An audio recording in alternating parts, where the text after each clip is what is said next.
Good morning. Welcome into Hurrdat Sports Radio, AM 590, ESPN Omaha, ESPN Tri-Cities. We're live on Twitter, Facebook, YouTube. DB will be joining me here shortly, but until then, it's me and my guy, Shane Schillerberg. What's up, Shane? No, you're exactly right. How was your weekend, bud? That was good. How was yours? Oh, pretty good. It's kind of funny on bye weeks. I feel like I get to consume way more other sports, and I end up watching about the same amount of games, but I get to watch them live instead of having to catch up on them after the Nebraska game. So that's always kind of fun. And it's got to be nice because you can follow along on Twitter and be with all the reaction as it happens. Because I'm not trying to tweet along to Nebraska games or follow along to Nebraska stuff. So you get to kind of experience it more real time. That's a good point, Shane, where you don't really feel like you're just kind of watching in isolation or just watching game film. So that's always fun. I strangely enjoy a bye week. Although obviously it'll be nice to have Nebraska back in action this weekend against USC.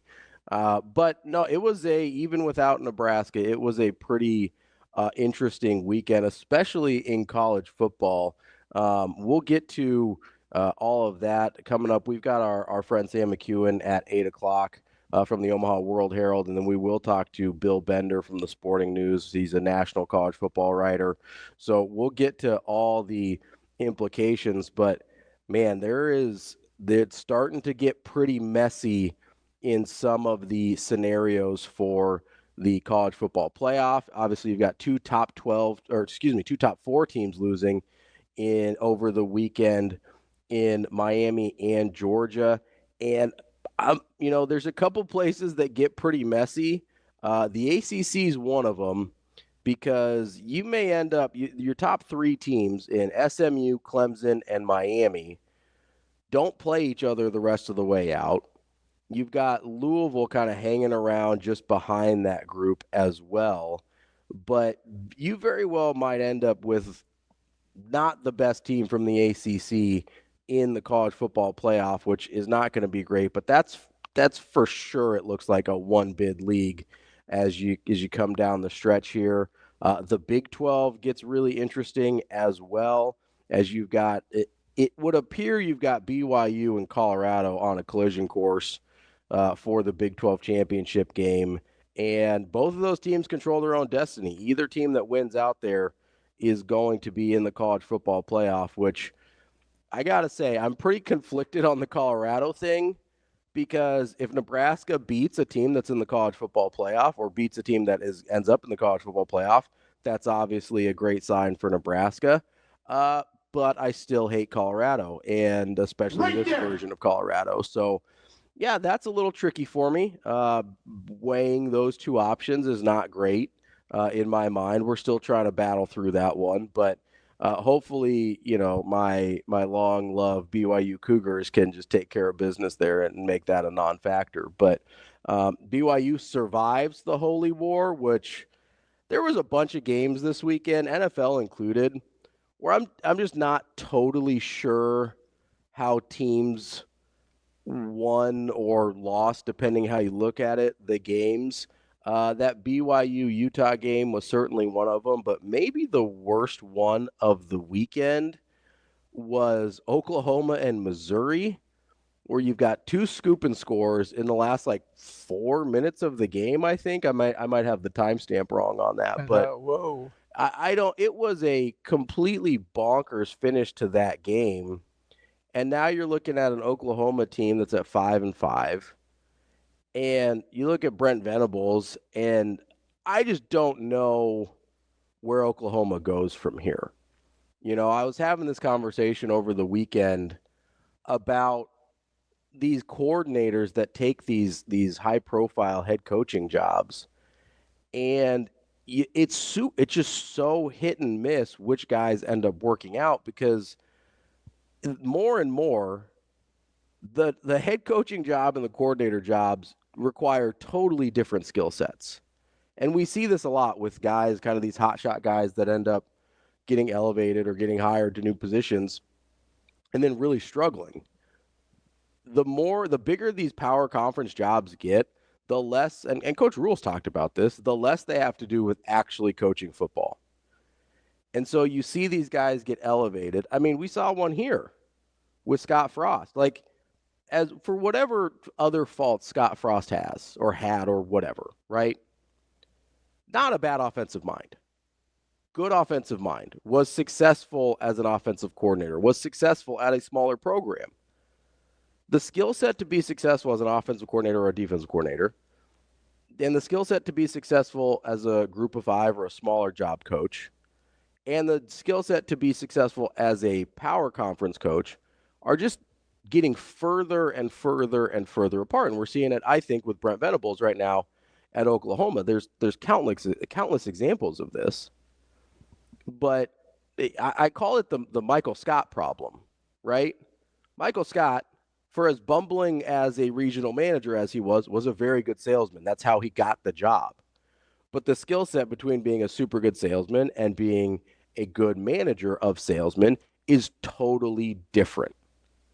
And I mentioned we heard Coach Rule talk about it. Like, he literally said, hey, now that I'm a head coach, I don't really get to coach that much football anymore. But when I did, I was pretty good at it.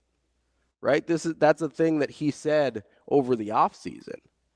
And I just wonder, I don't know where else you're going to look for candidates to be head coaches, but I just wonder if there's not some sort of, I think that's why people go out and try and hire like a Deion Sanders, which appears to be working out at Colorado, or a Trent Dilfer, which is certainly not working out at UAB, is I think people are starting to look around and go, hey, this coordinator thing is a lot more hit and miss than we want it to be. And you kind of start looking for other solutions in places that are maybe a little bit more unusual. DB, how are you this morning? I'm good, man. How are you? Oh, just going through kind of a weird college football weekend right now. Yeah, it was wild. I still can't get over the Missouri-Oklahoma game. I'm mad because that thing was so dumb. Well, I went back through our the stinky lines and ones you were just like, oh man, I'm on Is it free money or is it a stinky line? Man, you should have been broke. Yep. You betcha. Because I was on Iowa State. Yep. So KU was good. Yep. OU should have been good. Yep. That North Texas one. That was a little dicey. It was pretty dicey. A little dicey. And there was one more I was pretty animate about. I couldn't believe Oklahoma. And that's going to fly under the radar because it's bad. It's bad. It's a bad team, yeah. But, I mean, it was just one of those. It was one of those weekends. Yeah, I was talking about in the NFL, too, honestly. So, I kind of understand the NFL because it is, like, this is what Tagley – this is what they wanted. This is what the league wanted, right? Yeah. Roselle, they wanted parity. Mm-hmm. And outside of a couple of horrific teams, yeah, a couple of which got wins this weekend. So I laughed to myself. Had a sermon on one, I was laughing to myself yesterday morning watching the Giants. Yeah, I was like, I wonder what I'm going to give him the Dable Sirianni pick again. It's a bad football. It is a bad football team. But, like, full disclosure, I still, like, in that division, like, if I had to rank it, I probably would want to be, I'd want to be a Commander, then I'd want to be an Eagle, then I'd want to be a Giant, then I'd. Still over Cowboys. Yeah. Dallas is in much, much worse shape than the Giants. So I agree Dallas is in very bad shape. I have a hard time putting him worse than the Giants. They're in, what team would you want to take over first? I mean, if we're including everything, probably the Giants because I don't want to deal with Jerry Jones. I don't even think it's close. I still think the Cowboys have a slightly better roster. They're strapped. Yeah, they are. No, there's the salary cap situation is terrible. Yeah, give me no. I'm for sure because at least with the Giants, man, I got Dexter Lawrence, I got Burns, I got Thibodeau, I got no QB. That's fine. Neither does Dallas. You're not taking Dak over whatever you can find in New York? I'm not taking Dak for $60 million when he's not healthy. Fair. Like, no. Because what they paid Dak, and they want Dak to play like a guy that doesn't need help. Dak's not that dude. No, there's like two of them. There's like two of those dudes. And Dak is not one of them. Dak needs a ground game. Shoot, even as great as Mahomes is, he needs a run game. He does. So it's like now he's closer to being able to do it without help than Dak is. Obviously. He also doesn't have. I mean, you could debate the receiving core currently between Dallas and the Chiefs. Probably slight nod to the Chiefs. Well, they still have Kelsey and. Oh, if you include if you're including Ferguson's a stud and CD, but I mean, but anyway, that being said, it's like, I mean, Casey's offensive line is clearly better. Yeah, 100%. At least the interior. But I don't know. I go back to college. It's just going to be one of those.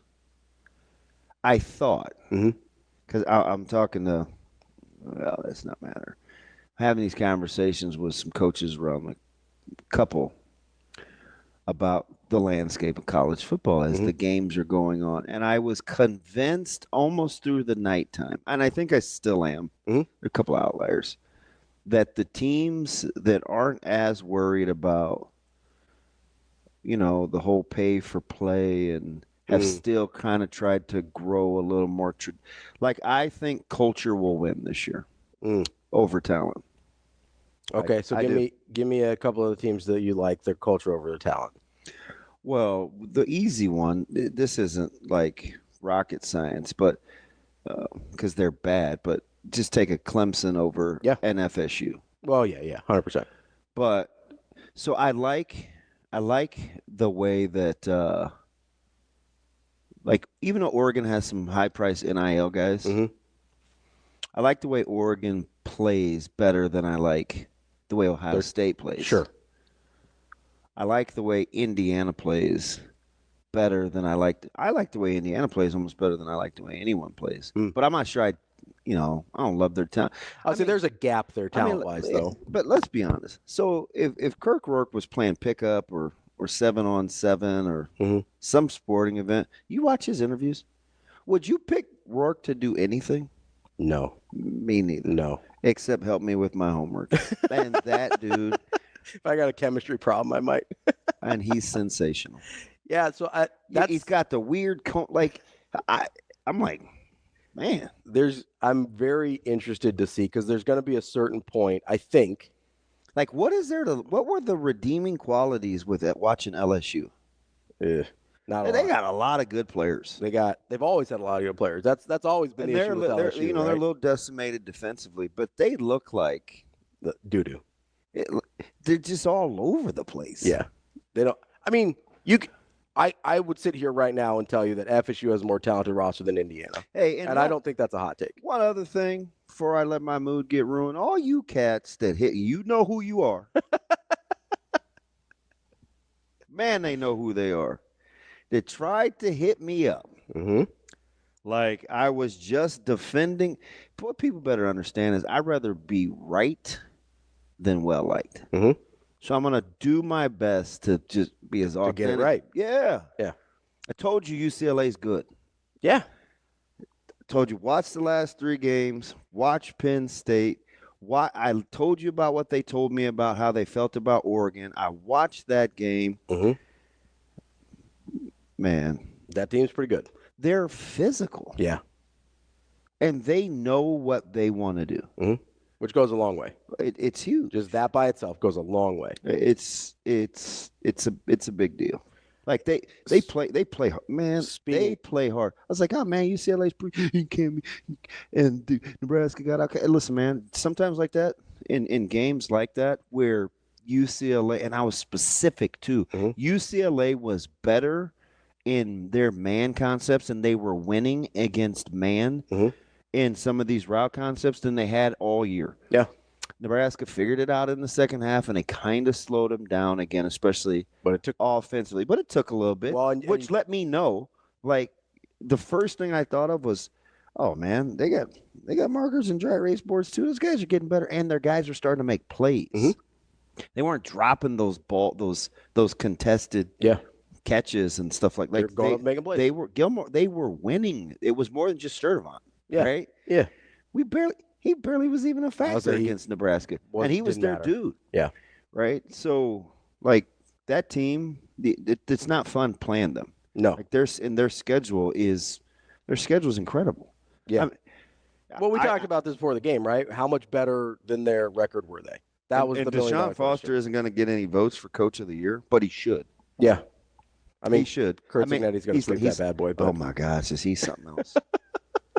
Hey, what's our record again? She said it. Wait, what'd you say? 10-0. He looked down at her. It's pretty good, huh? I said, oh, my God, he's out of control. He went from, and I feel so bad hyping him up after Big Ten Media Days. I had one coach down in Lincoln, not the head guy, but two of they were like mad at me. Yeah. Told me to get off his NUTSs. I said, we don't even say that anymore. How old are you guys, man? We stopped saying that in high school a while ago. I'm getting my nuts. Exactly. I'm like, I don't know, man. Like, I just gravitated towards his confidence. Here's the question that I'm going to end up having with Indiana, because I think at some point this is true. It's attainable. No, not that. Doesn't matter. They're winning. Not that listen, for this year, it doesn't matter if it's sustainable or not. Yeah. My question for this year is, at some point, and I assume this is true, I believe this is true based on who they've brought in on their roster. At some point, there's going to be a talent gap I don't think they can overcome. They execute at such a high level. They do. And so that's why I don't know where that point is, because I would have thought it would have happened by now. I mean, I don't really think Michigan was what I would call a blueprint. Because so you talk about an anomaly kind of weekend. Yeah. I mean, what is 373-1? What is that record? It's pretty low. 373-1. You're going to be somewhere. And the one win is a team and or franchise that does not exist anymore. You're going to be somewhere south of 0.3. But do you know what that stat? What's it in reference to? Yes. I do not. We talked about improbable wins. Mm-hmm. Yeah, that's what happens when you throw 5 interceptions, trailing by 16 with our guy Jay Goff. 373-1. Yeah, was the record until last night. I mean, it's just like winning is. I'm telling you, be happy, move the heck on, try to get better for the next week. Yeah, that's gonna always be my thing. Winning is incredibly hard. As we've seen around here, we were talking about Iowa a minute ago. My 7.5 is in danger. Your bet with me is gone. Is over. Yeah, it's donezo. Yeah. But my 7.5 it's in danger. So the thing that I'm the most happy about with that. What's that? Is instead of having to maximize to feed the family with $20, I feel like I have a little more wiggle room with 40. You're like, I'm just waiting for you. I'm just waiting for you to cash in. Let me tell you the difference between me and Ravi. I'm waiting for you to cash in at all. I'm tickled over $40. I'm like, oh shoot, I can, Micah and Zoe. Ravi's looking at me with this like, man, this dude here. That would be my appetizer, bro. When I'm out, that would be my glass of wine when I'm out with my wife over at V-Mertz, and you're over here haggling over $40. That's how you looked at it. No, it's exactly how you looked at it. The look I was giving you? Like the look I was giving you was, are you ever going to cash in no matter what? When I get hungry. But I can see how you. I was the look. No, the look was. It doesn't matter what the number is. You're like, I could drink a cab for $40. Really not a big red guy, but no, the look. Put a quarter of a tank in your boat. It's a sailboat. It's not a speedboat. Wow. No, the look I was giving you was, no matter what dollar amount this gets to, this guy's probably never cashing in. Yeah. I might get hungry. I look for sales. You've had that Creighton bet out there for a year. I've looked for sales. Well, I had to wait and see if it's been 10 months. I had to wait and see if I was going to get to 9. And I thought about it too. Like I paced. Yeah. I paced in here, didn't I? I was like, I don't know, man. I don't want to get with these $20. You know what's funny? And you're looking at me like, bro, it's $20. You know what's funny is the thing that I was worried about for Iowa, the offense has actually worked. Yeah. Because that, like, what I thought would happen is, hey, the offense will be just enough better, but the defense has regressed so badly. It's killing me out here. It's killing me. Shane, have him call at 7:30. He'll be first up. Yeah. That way we'll give him more than 2 minutes. Yeah, I don't want to cut Lance off. He gets mad when I cut him off after 2 minutes. Well, he hates his coach. I think all Michigan people hate Really? his coach. Yeah. Yeah, as much or more than the Florida fans hate Billy Napier. Hey, so much for the vote of confidence. Yeah. Napier was like, shoot, I'm back? Oh, man, the heck with coaching. Are we cool? Are we good? They got you. What did I say? Well, I said immediately, like, I'll vote of confidence. He's getting fired. Yeah. Like, that's the worst thing you could do. Like, what are people still doing that for? I think Texas just scored again. I think they are about to score again. And they're not even getting great quarterback play. They're kind of they're a weird. They are. That's a weird team. That roster is so good, though. It's loaded. I mean, and at some point, the quarterback play is going to probably bite them. I keep telling myself that, but it only did against Georgia. And that was still only because, and I get it, QT Mac, he's going to call me up, and you couldn't block Georgia. I get it. He doesn't love his quarterbacks getting vertical down the field. But, I mean, Georgia, pretty average looking offensively. Yeah, especially against like or similar talent. Yeah. Like you get into, and I mean, I would still say I know Ole Miss had a crazy transfer portal year, but I would still say Georgia's talent-wise in another level than Ole Miss. I still think Texas talent-wise is another level. At what point when you're watching that did you think, oh, man, Georgia may be in trouble? I feel like they should be up and they were down. Yeah. I felt that way about Georgia. It was 13-7, and I'm like, shouldn't Georgia be winning? Yeah, I feel like they should have been winning at that point. I'm having a lot of trouble because remember a few weeks ago when we go, hey, the interceptions are concerning for Carson Beck, but I like that he's able to bounce back and still play a little bit. Mm-hmm. Yeah, we're getting to a tipping point there with the interceptions. Carson Beck has that look. Which one? The look of a guy that sometimes isn't quite sure what's going on. Yeah, a little dazed and confused look. Nah, I'm not going to go as far as to say he needs to change the sheets because he has been able to bounce back. Yeah. But he is showing some bedwetting tendencies. I think we're getting to a point with him where the confidence is shaken. I'm not going to give him that adjective. He just is he has a few of the characteristics. He does. I have a hard time with that one because he's done it too many times in big situations. Like, that's hard. Yeah. Maybe he's just a little football bipolar. I don't know. We'll be back. More Hurrdat Sports Radio. We will be back.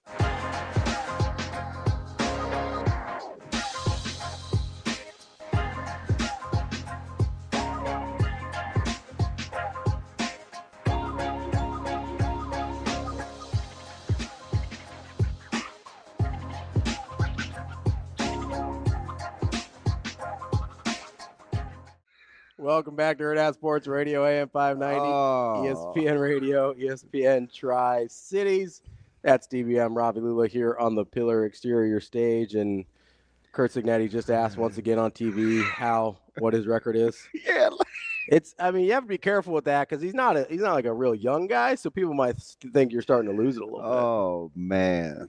That dude's on one. Okay, so listen, enjoy your moment. Enjoy it. Of the guys that are ripping off wins that make you a little queasy, still Dion 1, Signetti 2? Yes, because I don't think Signetti treats his players badly. What are we, 10-0? Like all. Isn't that wild? Who does that? I don't love it, especially after. I don't mind that type of stuff. I think he gets a little condescending with other programs, which I don't love. Mm-hmm. I don't mind him taking his victory laps, though.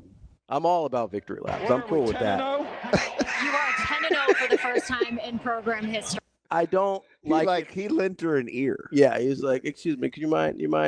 Yeah, I mind it a little bit more than I did before. I felt he was a little condescending to other programs, but that's fine. But Dion, I don't like the way he treats people. That's a different thing. That's a different level of I just don't want any part of that. Man, of the improbables. Oh, Indiana's listen. No. Sorry, go ahead. There were several. Oh, okay, yeah. And I'll even wet your whistle by tickling it by multiple sports. Okay. I'll give you Fordham, Seton Hall. Since me, you, and Matty D, that's my new text buddy, man. I told you, Matt's great. Love that dude. I've been telling you, riding with Matt for years. Man, I said the traffic is hectic. Bucks are in town. I mean, just vintage. I was giving him some grace. Yeah. Yeah. I'll give you Fordham Seton Hall. Okay. I'm going to give you the Broncos and the Chefs. Okay. I'm going to give you Detroit and the Texans. Yeah. I'm going to give you Oklahoma and Missouri in football. Oof. I'm going to give you BYU and Utah in football. The most improbable. Yeah. Oh, and now I get it. If you're like one of those analytics guys, if you were McClintock, you'd be like, well, it has to be Detroit winning because teams in similar situations were 373 and 1. So here's the problem with it being Detroit, though. I get the numbers, but I look at it and I go, I like that head coach. I like that roster. Were you vibing with me with Cynthia when I said, well, you think people will embody that CEO? So I was talking about that before you got here, about the coordinators being head coaches versus guys that kind of have a different NFL to skill set. college or College to college mostly. Okay. Because I was talking about Venables, right? Oh, yeah. And there's just so many guys now that you look at and you go, hey, I get that guy's a great coordinator. Being a head coach is an entirely different skill set.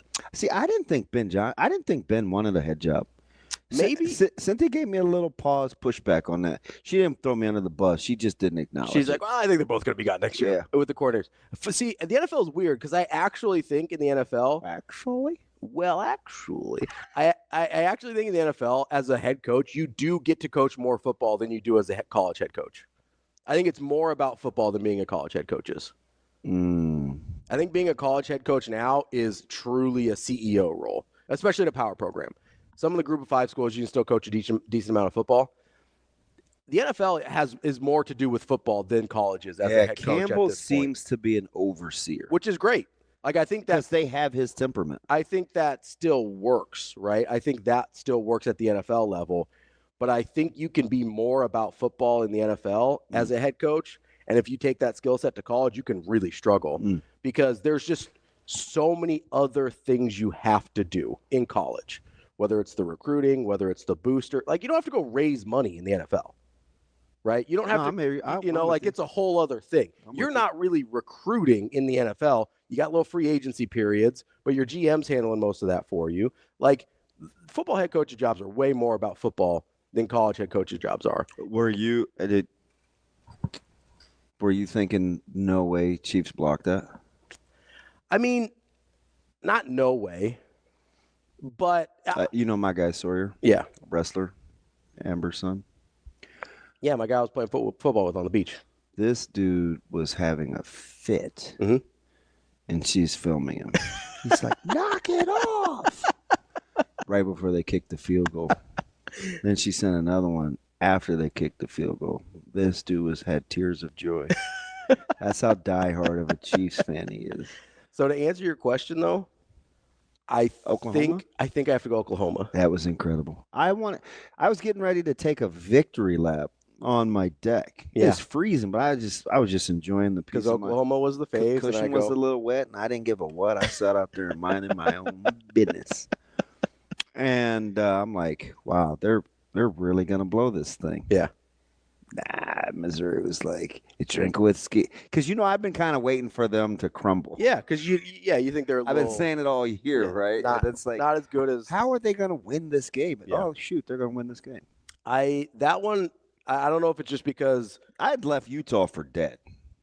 Or BYU. Yeah. I watched that whole thing because I like BYU. Oh, I know. So I'm sitting there and I'm like, and it's getting pretty late. Wife's asleep already. And I'm just sitting there. I'm like, okay, well, we're just going to ride this thing out because Kalani Sitake guy, we're just figuring it out. They looked terrible. That whole game, they looked terrible. Dude, how about their AD? He think he liked those calls late. See, that's a travesty. And I'm not going to say, look, that's my guy's crew too. Mm-hmm. That's Mar. Yeah. Yeah. Yeah. I think and I don't know if I'm just doing that because I'm not sure I've ever seen 2 scooping scores in the same game, much less in 3.5 minutes. But that one sticks out. The Oklahoma, Missouri one sticks out to me as what in the actual hell just happened? What do you got against Fordham? Because it's Seton Hall, man. So me and Maddie and Alex and Jacob in our group chat, we just go, oh, somebody's going hauling again every time they do something like that. So Seton Hall will never surprise me when that happens. All right. Let's get to our guy, Michigan Lance, who we tried to give more time and ends up with almost the exact same amount of time. Michigan Lance, what's up, buddy? What's up, Michigan? Hey, what's going on, boys? Happy Veterans Day to everybody out there. Yeah. Lot of deals, man. Take advantage of restaurants being kind to you. Take somebody out. Hey, man, I heard you talking about Ravi don't understand the struggle with a family and these prices out here for food. Hey, I'm trying to maximize my $40. I don't, man. Yeah. People think I make good money. I'm like, no, I just don't have kids. Right. Hey, for real. Like, hey, dog, it is tough out here, man, every day. And then if you got kids in sports or any extracurricular activity, it can be band, it can be karate, whatever that is, where you're not just going home after work and spending time with your family, and you trying to find food from here to there, man. Yep. Woo, tough sled. Yep. Tough sled. Yep. Hey, man, college football, timing is everything, right? Like, so we all want things sooner than later. But sometimes, all the time, God puts it in our hands at the right time. And this is the right time for a college football playoff, isn't it? Like, this is great. That's a good point. Yeah. Like, because I did feel like it was rushed. Oh, you did? Oh, okay. Yeah. I wasn't 12 years. expansion guy. Nope. I got you. Yeah, me neither. I was more like, let's go 8. Let's work up to that. But, man, with the NIL changed everything because it's giving it a little bit more of a level playing field across the country, man. Nobody's just a clear-cut favorite. Now, is Oregon the favorite? Yes. I mean, but are they, huh? Kind of. For some reason, I don't. Yeah. I get your point. Go ahead. Do your thing. Listen, I'm not enamored like, oh, man, Oregon's just this all-time great team that's going to run the table. Like, this, it's really up for – like, it's really like the NFL. That's what this playoff is about to be. That's what this season is. Like, you're seeing teams who were garbage at the beginning, like, doing well, Kansas and UCLA. Then you got teams that, Florida State, who was great last year, terrible. Like, man, this is some exciting stuff going on here. How do you feel? Stuff. What do you want to happen in Michigan, and how soon? In real time, it's tough, man, because I don't like the way things are going. I got to see what the landscape looks like for coaches out there. Gotcha. Right? It's easy to get rid of somebody, but can you replace them? Yeah. And right now, is there somebody right now today worth replacing or that's available to replace? I don't think so. So I got to wait till after. See, man, it's a lot of teams. Florida State, for some reason, Florida bringing back their guy. Oklahoma's in trouble, man.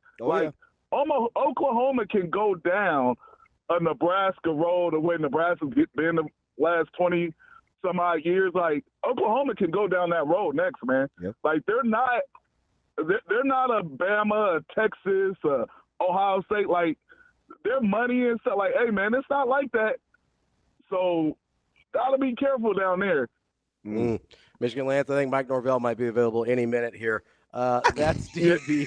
I'm Ravi Lulla. We'll be back with more Hurrdat Sports Radio coming up next. Wrapping up hour number 1 here on Hurrdat Sports Radio, AM 590, ESPN Omaha, ESPN Tri-Cities. We're live at Hurrdat Sports Bar and Grill. That's DB.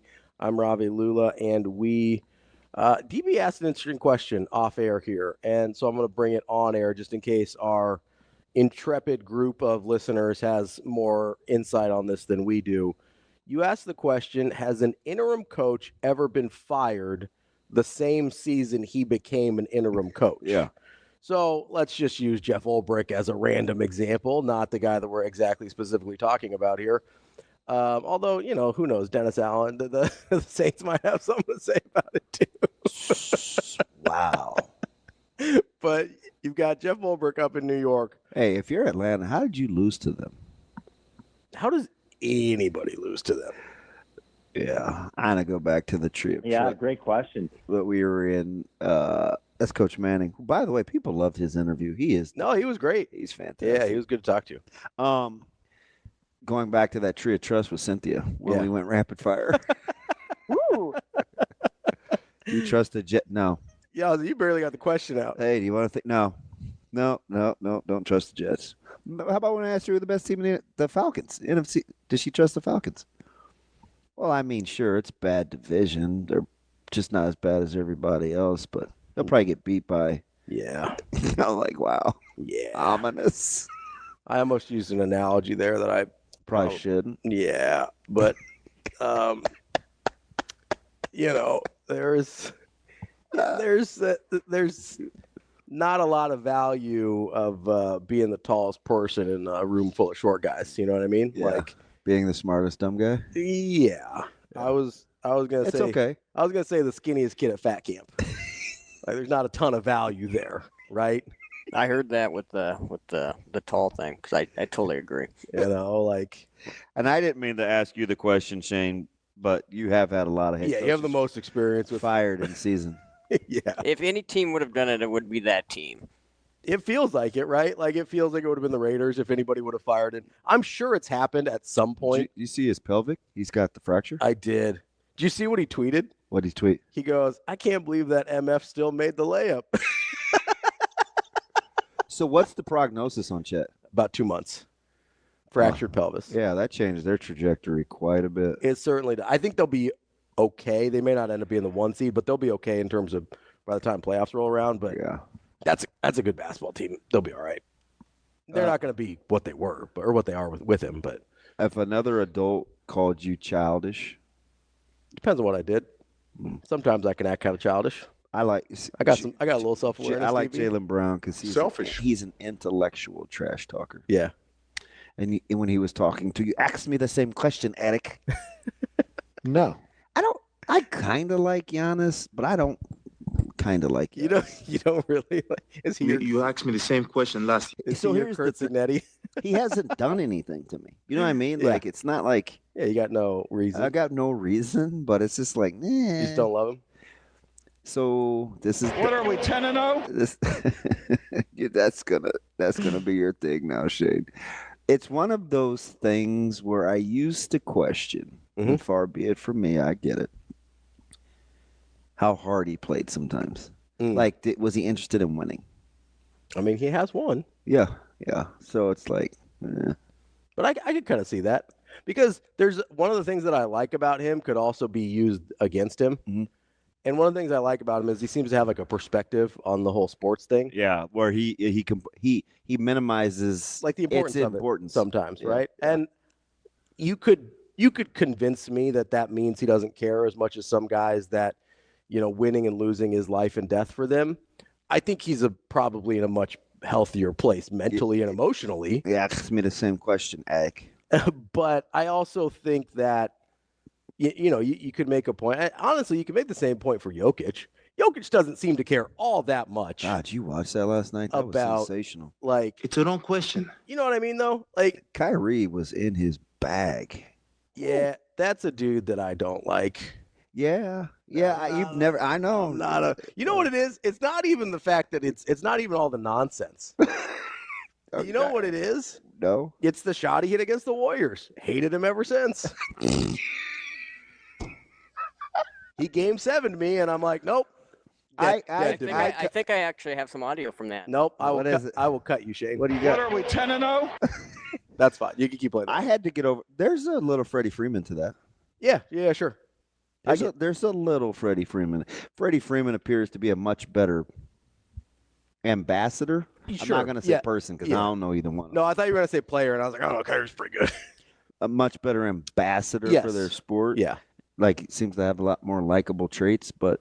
And I can ride with him. He's talking. Plus, it seemed like him landing in Los Angeles. It wasn't his first.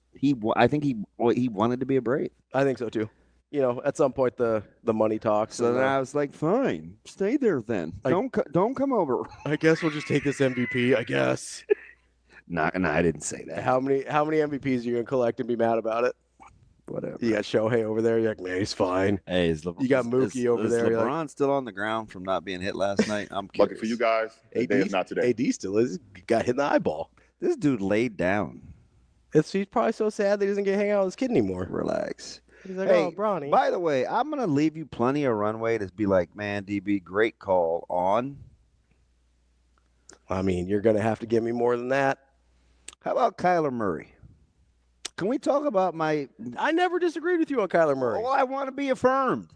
Hey, I'm a dude. Hey, you did so good on Kyler Murray. I'm so proud of you. Isn't that what we do? We either want love or affirmation as men. I mean, that's about it, right? That thing wet. I'm dead serious. Like, there's two things that we want. Yeah. We either want affirmation or love. DB. Yeah. I think you did a really good job. I just want to hit you with this mug. Predicting. Like, would that be excess violence? A little bit. That Kyler Murray. Just the smugness. Is your middle name Smug and you just didn't tell me? It's not. My middle name is not Smug. How about when you're like, yeah, you're not going to guess it? Let's just say it's 100% correct. It's not from this continent. You may have predicted a lot of things like Kyler Murray being good again. Yeah. Would not have not have been able to guess my middle name. No, you were the only one I had heard say that. Yeah. I will give 100% credit there. Nobody else was talking about Kyler Murray to start. And as a matter of fact, I believe your initial response had something to do with no new Call of Duty coming out.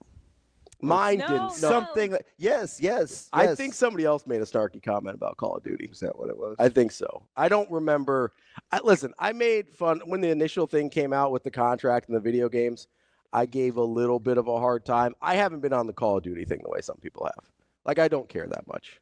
There's a lot of people that have hobbies or spend time doing stuff I think is silly or stupid that are still really good at their jobs. Yeah. So it's like, all right, whatever.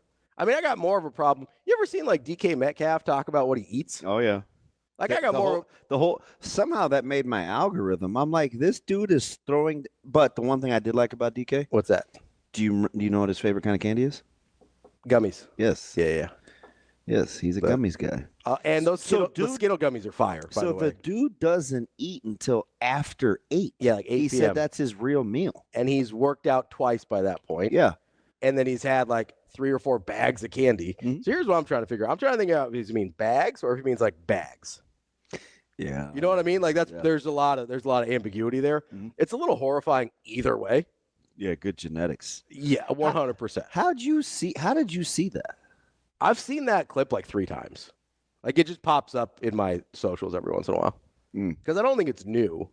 But like I have a bigger problem with guys like that than I do a guy like Kyler, who I don't believe for a second he's like Johnny Manziel, where he's logged 0 minutes on his iPad. Like I just don't believe that's the case. Could you believe that? Yes, 100%. For Johnny Manziel, I 100% believe that. God, I would lose my mind. You would choke the life out of him. I get mad at our kid. Listen, I get mad at our guys when their huddle minutes are down. Yeah. I'm like, you guys know we can see that, right? It's not like back in the day when we were in school and I'm like filling out my band practice sheet and I was like, yeah, I practiced for 2 hours this week. Yeah. There's no way to track that whatsoever.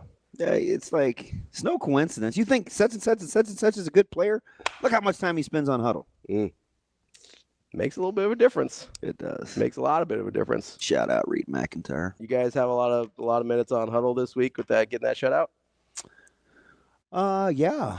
That was actually hard. Like, I know people are gonna eye roll, but like, no, Papio's good. That's a good. Papio's good. They're well coached. That's a good offensive line. Good offensive line. You've got some weapons there. Yeah. Like that's a good squad. I was more happy with our offensive line being able to hold up. Yeah, because they're deep. Braylon threw a couple dimes. Yeah. Only one of them ended up as a touchdown, but threw a couple dimes. He's got a chance to be really good. Yeah. That's good, real good ball placement. Dude, how sweet was that pick from 71, Melee? Dude, that was sick. It's incredible. Yeah, unbelievable. So as a staff, we probably watched that thing like 6. It happened right in front of me. Times. Like right in front of me. So you know the beautiful thing about that? Mm-hmm. It was right in front of me too. Yeah, because you were standing not too far down from me. He tracked it in the air. Yeah, you could see him do it. He put his head. He deflects it, which was athletic. Yeah. Because he's got to be 270. Yeah, at least. So he bats it down. Yeah, or bats it in the air. Then he tracked it with his eyes to make the diving catch. Yeah. And I could hear guys in their headsets were like, man, he didn't catch that. And I'm like, no, he did. Number one, he caught it, but who cares? Like, just give it to him. Like, That thing was amazing. It's like in the NBA when you dunk on somebody and they're trying to call you for the charge with like the arm. It's like, no, that was cool looking. You got to give it to him. Our OCK or our running backs coach came in the morning. He goes, "Did you see that play?" I said, "Yeah." Don't even say. I watched it 100 times. Yeah. No, he 100% got that too. That was a great play. We'll be back with Sam McKewon coming up next. Kicking off hour number 2 here on Hurrdat Sports Radio, AM 590, ESPN Omaha, ESPN Tri-Cities. That's DB. I'm Ravi Lulla. We are joined now by our friend Sam McKewon from the Omaha World-Herald. Sam, how are you this morning? I'm really good. How are you? Sam, coming off one of the greatest segments of all time last week, man. No pressure. No pressure. We'll try. We'll try to shriek and scream. I can't see him like the Hobbit. Yep. That's right. My wife was just calling me a hobbit this week too. No. She's like, "You're short." I'm like, "Yeah, I know." I mean, listen, Sam, I've Oh, that is incredible. This is late, obviously, but like, did you see that clip of James Franklin arguing with the fans? Oh yeah. Last week? Yeah. The guy that was dressed in all green. I'm like, that guy's a troll. He's dressed in all green, with a green tracksuit and a cabbie hat. He's about 5'2". And James Franklin screaming at him. So you know what? The guy just walks away, and I'm like, what in the? That's the strangest fan confrontation I've ever seen. I gotta ask you something. And he looked like a hobbit. Yeah. You know, so. Franklin has kind of had some classic little low-key meltdowns in the media. Oh, yeah. I mean, in just this year, right? Yeah, he's pretty funny. And he's a different guy. I want to get into this coaching personality in their team, though. This is on the heels of me talking about Campbell kind of being a CEO, but Detroit takes on his personality. I'm going to give you a couple of teams, and I want you to tell me how close you think they resemble the appearance of their coach's personality. And I'll start with Penn State.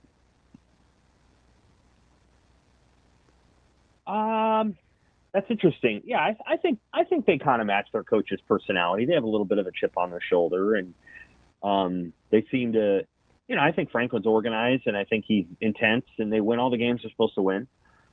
But they don't win the biggest games. They don't beat the best teams on the schedule. They haven't done that since Franklin's been there. They've only done it once when they beat Ohio State in 2016, and then they won the Big Ten title. It's the only time they've won the biggest games on their schedule. Indiana. Oh, yeah. I think that guy he's interesting. I think Indiana is playing really, really well, and he deserves a lot of credit for that. I can see that maybe some other schools kicked the tires on him, and they probably were like, yeah, we don't want to deal with this guy. You can just tell. He's probably not the easiest person to deal with. He seems a little aloof. He seems like he's a little rough around the edges, and he's perfect for Indiana. Like, I thought about it, Michigan could have hired this guy, and Michigan wouldn't have liked him. They would have thought he was too arrogant or too something. And you can just tell that his personal manner probably cost him a job along the way. But now it has him an incredible position at Indiana. He's going to be there a while. All right, 2 more. LSU.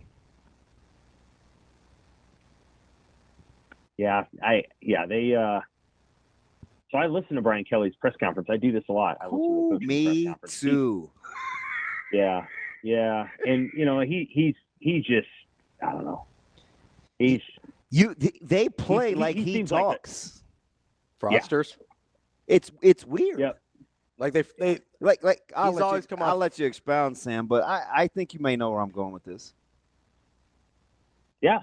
Oh no, I mean I think there's some games they play really, really well, and some games they don't. And I think it always feels like he's an angry dad, kind of walking around and getting mad at everybody, and I think they're affected by that. And he's really smart. Like Brian Kelly's a really smart guy. That's evident by the way that he talks and just all those things. So he's not like a meathead. He's not, he's really smart. And I just think the team is negatively affected by, his level of criticism and his level of irritation with them. I don't know that he's the easiest coach to work for. I don't know. I think there's a lot of things there. Last one, and this is on the heels of his infamous I don't know answer to a couple of questions on his pod. Lincoln Riley. Yeah, his teams play like they don't know how to finish games. And, I mean, Lincoln Riley's won a lot of games in his career, so he's not he's not defined solely by this season at USC, but there seems to be an uncertainty with his happiness. Yeah. So and I think his team plays like it's a little uncertain. This is interesting, Sam. So Friday, and I pride myself on like knowing data, like numbers. And I said something to Ravi off air. I'm like, I gave him the impression that Lincoln Riley has, by the way we treat him and the way we talk about him, I gave Ravi the impression that he's lost more games than he has. And I said, man, it seems like it feels like he's been bad as long as he's been good.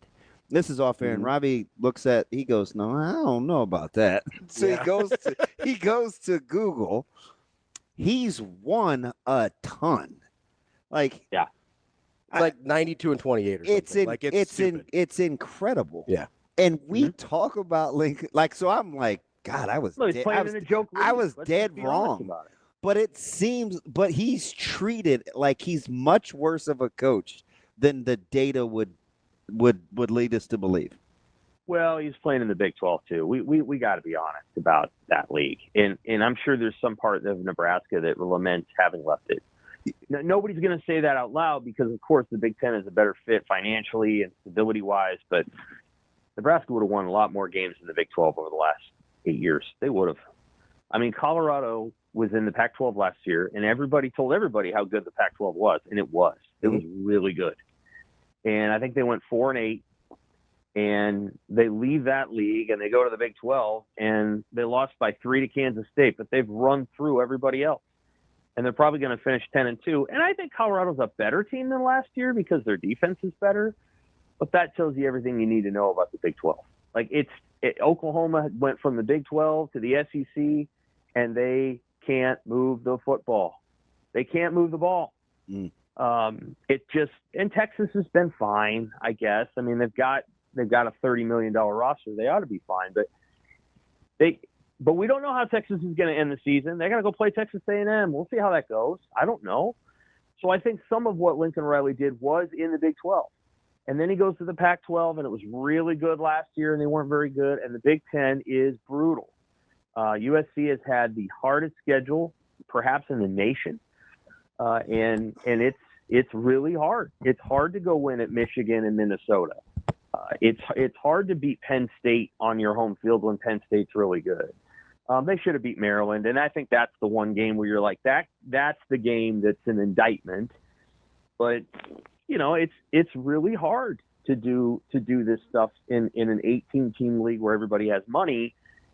And Lincoln Riley, everybody kind of said, well, he's running away from the SEC. As it turns out, he joined the SEC. It's just called the Big 10. And the teams in the Big 10 are really good. Was that Nebraska has to contend with it too? That might have been you. There weren't very many people in Indianapolis yet. It was in the morning. And I said, Lincoln Riley strikes me as the type of dude that has to win in this league to shake the SEC. The running from the SEC narrative.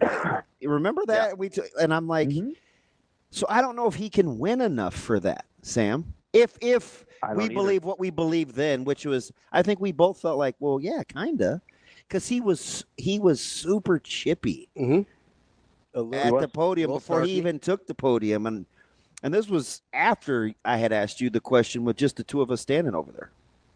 Yeah, he was very chippy, and I think he probably felt a little defensive, and now it's harder to say some of those things because of what they have and haven't accomplished this season. And again, it's going to be really challenging in this league. And I'm not trying to diminish anything that Indiana's done. I think, you have to credit them. They didn't have to play Penn State, Oregon, or Ohio State yet. They will. They're going to play Ohio State in 2 weeks, but they didn't have to play those teams. So they don't know. I mean, they're good and they're going to make the playoff, and that's great. But they didn't have USC schedule. if they did, I don't think they would be 10-0. I think they'd probably be 7-3, and a great story, but not 10-0. So some of the thing that they're going to have to navigate and figure out as they go along is how these schedules play out, because there's some really unbalanced schedules out there. Mm-hmm. If you look at the way Michigan State ends its season, I think they end Illinois, Rutgers, Purdue. Illinois ends Michigan State, Rutgers, Northwestern. That's just Purdue, on the other hand, has in November Ohio State, Penn State, and Indiana. Like that's brutal. So they're going to have to figure out how to balance those things, I think, a little bit going forward. There's certainly some teams that have benefited from an easier schedule. And then you have USC and UCLA. Obviously, UCLA is a better team than its record, but they had to play the teams they had to play. Some of that was their choice. They didn't have to go play LSU. I don't know why they're doing that. And they probably won't do it going forward. But, there's clearly a big logjam of teams after the top four. We don't exactly know which one of those teams is the best yet because the schedules have been imbalanced. We're talking with Sam McKewon of the Omaha World-Herald. Sam, of guys that are at big-time jobs, who, and I'm going to give you 4, who would you like to give the longest leeway to? We'll start with the guy we're just talking about, Lincoln Riley. Let's go Brian Kelly at LSU, Brent Venables at Oklahoma, or Mike Norvell at Florida State. Of those ones, who should get the most grace? Yeah, like kind of what order would you give in, like, hey, I'm definitely riding with this guy, to if they got rid of him tomorrow, I wouldn't be shocked. Huh. Norvell, the most. The most grace, followed, right? Yeah. Yeah, I agree. Followed by Riley, Kelly, and Venables. So I would give Venables the least. And that's not because he's got no track record out as a head coach. Yeah, that's not going to work. And everybody can see it.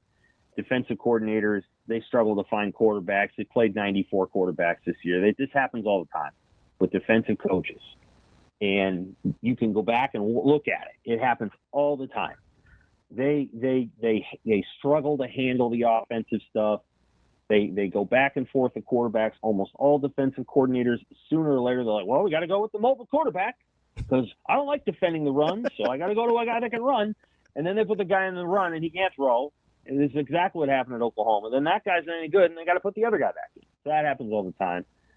So Venables, I think, is the one that's – I mean, they could let him go after this year, and I don't think anybody down there would be too upset.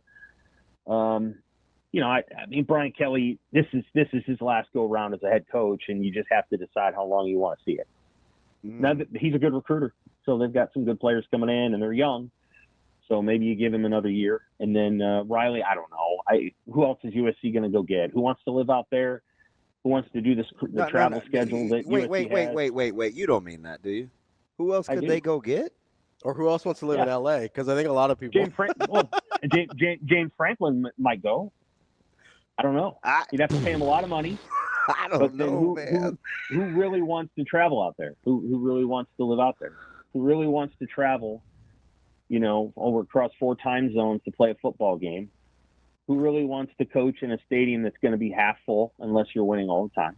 Well, I'll tell you in 2 years when I think when the economy resets. How about that? Well, to see, I'm like it's going to be a hard pull for all those teams out there except Oregon. Oregon, I think, has got it going. But all the other teams, it's not going to be easy for them to live in this world. Sam, and again, you said something I think a lot of people think. A lot of people agree with you. How was Oregon the anointed one of the new 4 with the least amount of history? Because they have money and they have commitment. Isn't that weird, though? I mean, and it wasn't just because of the way that they were built this year. I think for the last couple of years, Oregon was like the darling. Yes. And it's again, they fill their stadium. They have good fan support. At USC, you have horrible fan support with high expectations, which is the worst combination you can have. Well, you wait till the Trailblazers get it going, Sam.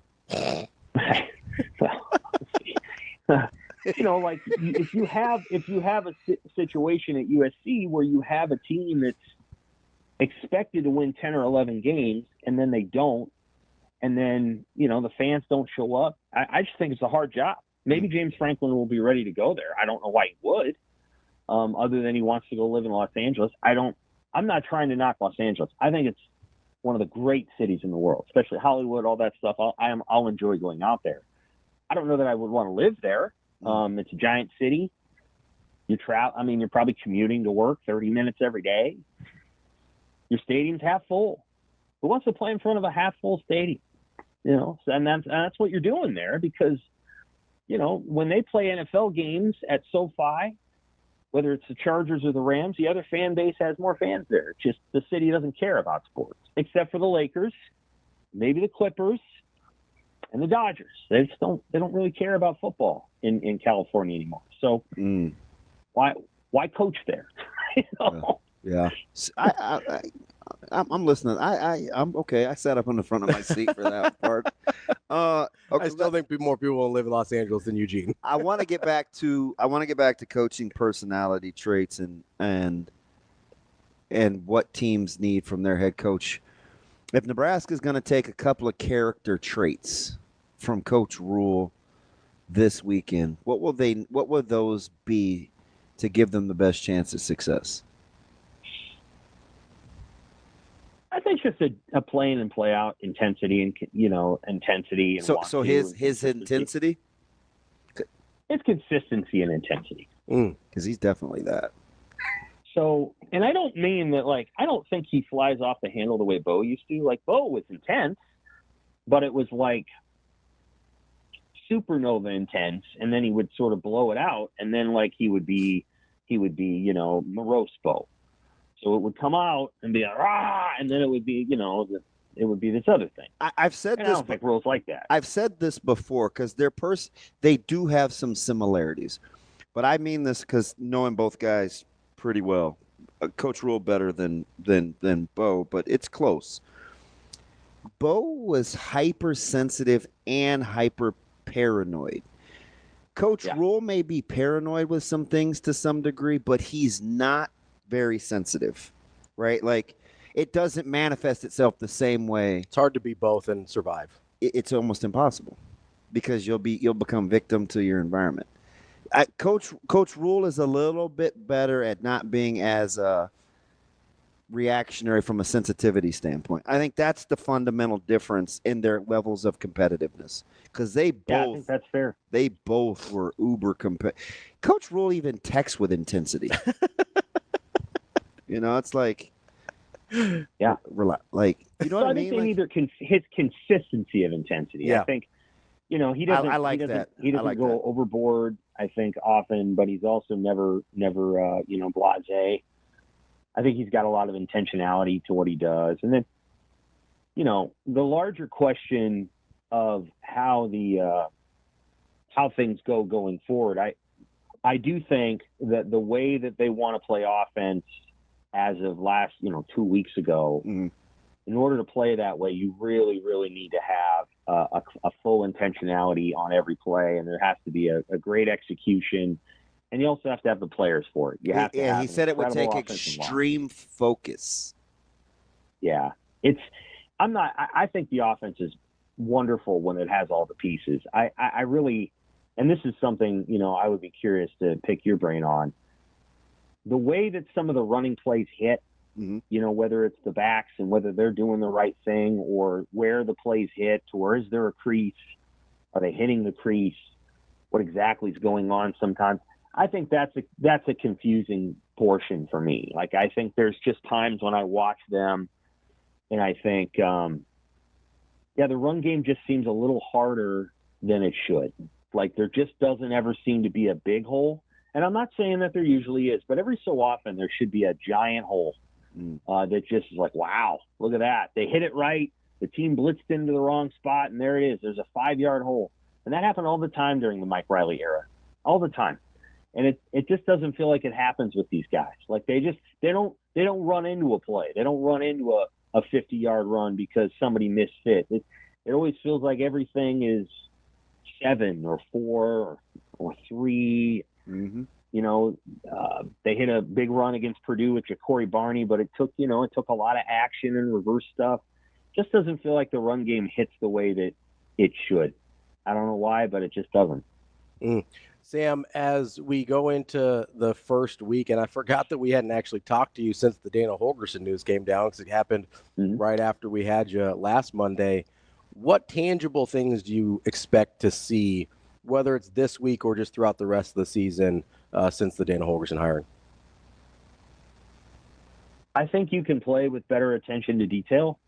I think you can play with more intentionality, a little bit better pace. I think your receivers can get better at some of those things, and he may be able to come in and make an assessment of everybody on board and say, this is what you guys can do. I think there might be something that you can do with the deep passing game, some concepts, some things that you can work out. I mean, he's done a lot of those things. Maybe half rolls, get Dylan a little bit on the move, and then get him set up with a nice platform, so that he can throw the deep ball with intention, with pace and power. There's been some times when Dylan's taking a shotgun snap and he's just sort of jogged 2 or 3 steps backward, and he just doesn't have urgency with his footwork, and it just doesn't seem like he knows exactly what's going to happen in that moment. And sometimes you just need to set up a play that says, this is what this play is going to be. We're going to half roll you, and there's going to be 3 men on the route, and the one guy that you want to go is here. I don't know. It's hard to say exactly what he's going to accomplish, and some of what he's able to accomplish will be dependent on how they play at USC. They need success there. Even if they don't win the game, if they go out there and they score 24, 27 points, they could very well lose the game 31-27. USC has players on offense, and I don't really care who their quarterback is. They got players. But if they go out there and they score 24, 27 points, then everybody can kind of look around and go, okay, we're a little bit better. We lost the game, but we're back, and now we can go play Wisconsin and Iowa feeling a little better about ourselves. We'll just have to see what happens. Some of it is contingent on success. You have to see success with changes, and so we'll see if it happens. I think that 9.5 has to be. I think a lot of that has to do with like the narratives, like what surrounds each program. SC at home coming off a bye, Nebraska coming off a bye, and historically has not fared well. And I don't even know if I'd call this high profile. It's a helmet game, but it's flying under the national radar in terms of importance. I don't know. I just think USC gets the benefit of the doubt because they're USC. Yeah, their metrics are better than Nebraska's. So they have the win over LSU. I think that's probably a slightly better win than the win over Colorado. It does, but Nebraska's win over Colorado does too. Nebraska's win over Colorado is better than SC's win over LSU. I don't know. I think they're about equal. Yeah, I do. I think Colorado had a very hard challenge that night playing in Memorial State. Yeah. And LSU didn't have, USC didn't have to do that. They had to play in a neutral site. So I don't know. But they're probably, let's just say they're about equal. I could be biased. I don't know. Yeah. But at the end of the day, I think USC's metrics are a little different. I mean, they really did take Penn State to the wire. They played a hell of a game. Probably should have won the game. Didn't. And then, they played really well at Michigan, lost the game. Played pretty well at Minnesota. So, I mean, there's, they beat Wisconsin easily. So, there's some metric things in there that probably inform that. But at this moment, I think Nebraska can win that game. They're going to have to play well. I think USC, again, they got players. And as I always like to say, wide receivers like to play every game if it means they're going to have a good game. And it's almost like you're using their self-interest for your team. I've never seen a wide receiver that said, I'm not going to go out today and catch 200 yards worth of passes because we're not very good. Yeah. Don't go catch passes. So USC has guys that'll go out and do that. And if Nebraska's not careful, the new quarterback will come out and he'll throw the ball to those guys, and those guys will run into the end zone, and they won't blink. They'll be like, let's just go score 40 today. So Nebraska has to be really on point defensively, because if these guys get an idea that they can run over Nebraska, they will. That's Sam McKewon from Omaha World-Herald. Sam, we appreciate it as always. We'll talk to you next week. Thanks, Sam. Hey, take care. More Hurrdat Sports Radio coming up next. Welcome back to Hurrdat Sports Radio, AM 590, ESPN Omaha, ESPN Tri-Cities. That's DBM Ravi Lulla here at Hurrdat Sports Bar and Grill. Got to remind you, get out to unionomaha.com because they are playing for a championship on Sunday. They won over the weekend. They will play for the USL League One title on Sunday, November 17th, right here in Omaha, Nebraska. We're Papillion. I don't know technically where Water Park is. Shano? Yeah, what's up? Can you get the Prez this week? I think he's coming on tomorrow. Okay. I think. We'll get it worked out. But we'll talk to him this week about I just saw him a couple weeks ago. About their playing for a title this week. And you can get tickets 2 p.m. Marty could actually co-host too. Marty's great. He's a fun guy. He's entertaining, and he knows a lot about sports. Yeah, loves sports. And he loves Star Wars. So you I'll could have say a Star Wars. Not so much. No. He could co-host a show like a podcast with Shane just about Star Wars. No, we're not doing that. I mean, not like there's enough of you guys. You don't need to. What do you mean, you guys? You don't have to. We talk about you people. Grow the audience. You talk about you people. Star Wars nerd. Oh, okay. That's fine. I was talking about this thing about coordinators in the open, right? By the way, I'm more of a hobbit. I'm a hobbit, and I can't see. That was one of the great. I have no idea why he went off, but that was funny. Yeah, it was that kind of. I think he was talking about OCs that can't see or something like that.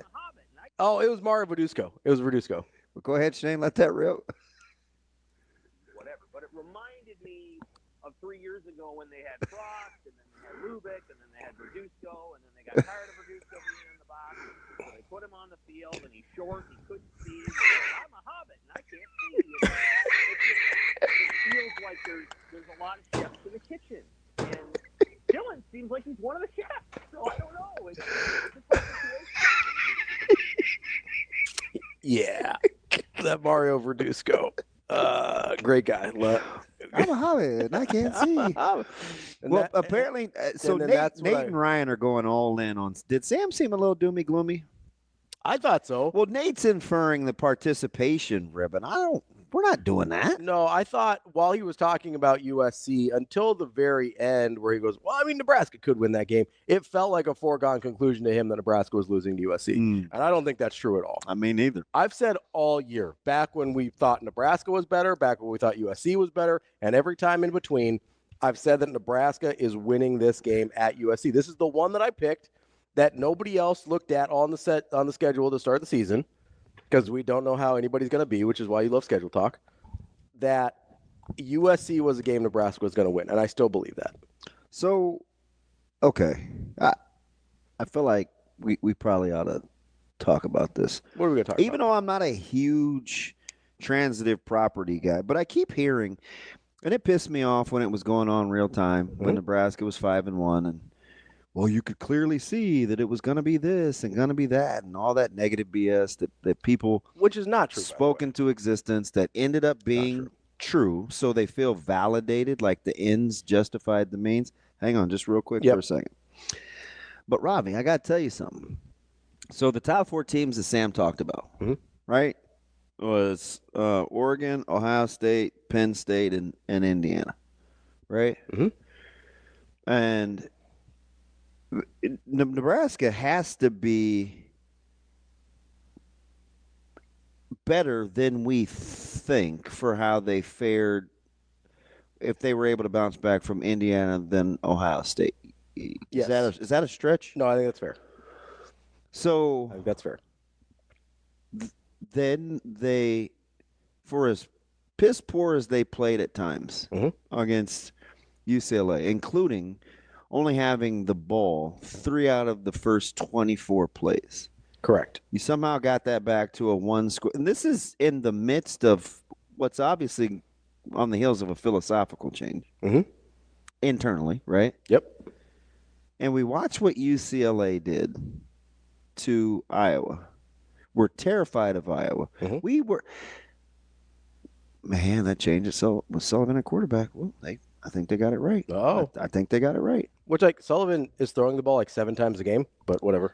We said this, though. This isn't revisionist history. You're right. I'm just saying. He's throwing the ball like 7 to 10 times. So UCLA go at home, defends home turf, and they play well against Iowa. And Iowa now has 6 wins? 6-4, yep. Who are we? Do we just know too much so we're down on Nebraska? Yeah, it's a because USC has the same sentiment from their fan base and their media with their head coach as we do about ours. Probably, but we're worse. Much close. Probably worse. But we're much closer to being. Yeah. Not to go all Dennis Green. Who we thought they were. Who we thought they could be. Than any of those teams. I mean, Nebraska is because USC had. Tell me if I'm exaggerating here. USC had playoff aspirations this year. We just talked about what a good coaching job Minnesota did. Yeah. Right? Yeah. They went to Piscataway and lost. Yep. We didn't even think Rutgers was good after we beat them. We're like, oh, man, we beat it. Is PJ Fleck a bad coach now, though? We beat an average Rutgers team. Why do we do that to ourselves? Because it is an inferiority complex. So, but it's more than that, though. So it's 3 things. Okay. First of all, it's a superiority complex where it's like this weird we're in Nebraska. Yeah. Like you can't say anything bad about us, and we're going to defend our own, and we're really good with online polls and stuff like that. Mm-hmm. Then it's the inferiority complex where it's like, well, I don't know. We're going to go to SC and get hammered by 50. Mm-hmm. And then it's compounded by we lack impulse control. So we just say whatever. Also true. Right? Also true. So you have a superiority complex, an inferiority complex, and you lack the ability to not just to think clearly in the moment. Mm-hmm. That's part of what's going on. It's a lot of it. 100%. That is a lot of what's going on. Because I just and there's also Joel. I wanted to bring this up because what did Joel say? I hope he's right. My man said, I always knew USC sucked. He sure did. If they implode, because I didn't even have stones I intimated it. I didn't come out and say it. I was like, man, Adam, I don't know, man. I think that model sucks. Like I said that to Adam. I said this was an 8-4 team, which was a hot take at the time. Obviously, that's not the case anymore. But I remember talking to Adam and being like, how did you get here with your model? And but he wasn't alone. No, he wasn't at all. He's like one of 80% of national media. And he admitted to us that he's like, hey, I test, I don't, but this is what the then maybe say. I was like, I went all wishy-washy. I was like, I don't know. Maybe they're better than I think. So I didn't have any conviction, right? I just was like, we'll see. I don't know how physical they are. Week in, week out. This dude has always said they're bad. Yeah, Joel. Yeah. Now, the funny thing is we got to play him. Yeah, so now, but here's where this matters, right? Because USC cannot be good and Nebraska could still go lose. Yeah. USC could be good and Nebraska could still go win, right? Like Nebraska beating Colorado doesn't mean Colorado's bad. So were we going to revisit the quality win thing that had me all hung up? Well, sure. Can we agree that Colorado is a better win than SC's win over at LSU? I think so, yes. I think Colorado's better than LSU right now. I think that's a better win. And I can say that, he was mad. I asked you if Debo said he was mad. Yes, he was mad at the kicker, and then he swiped at the long snapper. Yeah, okay. So when I asked you off air, what was Debo mad about? And you go, oh, no. I thought you said D-Lo, like your guy. Our starting corner, Charlie DiLorenzo. No, your favorite player for the Lakers. He's not. Yeah, you big Russell guy, D'Angelo Russell. No. Oh, I forgot. LeBron's your favorite guy. No, I thought you said D-Lo, and I was like, I don't know. Why would I know if D-Lo's mad? Yes, Debo Samuel was mad. Yeah. And then he tried to punch his long snapper for defending his kicker. Yeah. What could go wrong? Just not a super dysfunctional situation at all. Game winner. hey, it works, right? He's got it. All right. You kind of have this, my man Nate is going all in. You kind of have the same thing, right? With people have all this anxiety about Nebraska, right? And they're like, I could say this because I've dealt with anxiety for most of my life. Just because I always think something bad's going to happen, then when the bad thing happens, doesn't mean I was right all along. That's not how it works. Like, if you always are paranoid or anxious and think something bad's going to happen, then you're not right when something bad happens.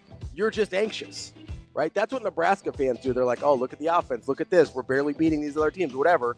And then something bad finally happens. You can't be like, I was right all along. It's like, no, they're different issues. Right now, I feel like Nebraska is going to play exceptionally well. Let's do it. That's like my gut. That's early. And not to pick on Sam, there is another thing he said that I got to bring up that is not totally accurate. We'll get to that coming up next on Hurrdat Sports Radio. We're back here on Hurrdat Sports Radio, AM 590, ESPN Omaha, ESPN Tri-Cities, live on Twitter, Facebook, YouTube. That's DB. I'm Ravi Lulla here at Hurrdat Sports Bar and Grill on the Pillar Exterior stage. I wanted to get back into something Sam said because it kind of like it raised my ears a little bit, but we were in the middle of another conversation, and I wanted to make sure what my perception of the situation was correct before I snap back at Sam. So, of course, I do it when he's not here to defend himself, but that's fair. That's kind of what we do here sometimes.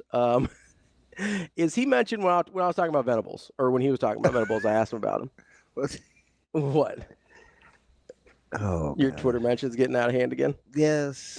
Is it mostly Joel and Nate? No, Ryan dropped Dodo bird. Extinct? Be honest. Okay. When's the last time you heard somebody use the word dodo bird or the term, like in reference to a person? A dodo bird. It's been a while. It's been a while. My man said, and he and Nate they're like enjoying each other's company. He goes, it's been a rarity in the last 20 plus years where Nebraska is the more prepared team and isn't out coached during the game. Nebraska being well prepared and well coached is like the dodo bird. You hear about it, but rarely see it. I guess I didn't know the dodo bird was a real thing. Yeah, they're extinct.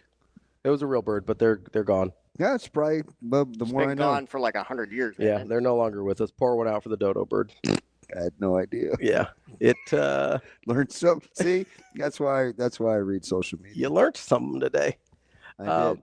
Oh, I've seen those. Yeah, they existed. They just no longer with us. Those are ugly. R.I.P. You know the story of the dodo bird. You could probably read that later. Yeah, okay. It got my attention. You're just gonna read an article about how the dodo bird went extinct on the air. Squirrel.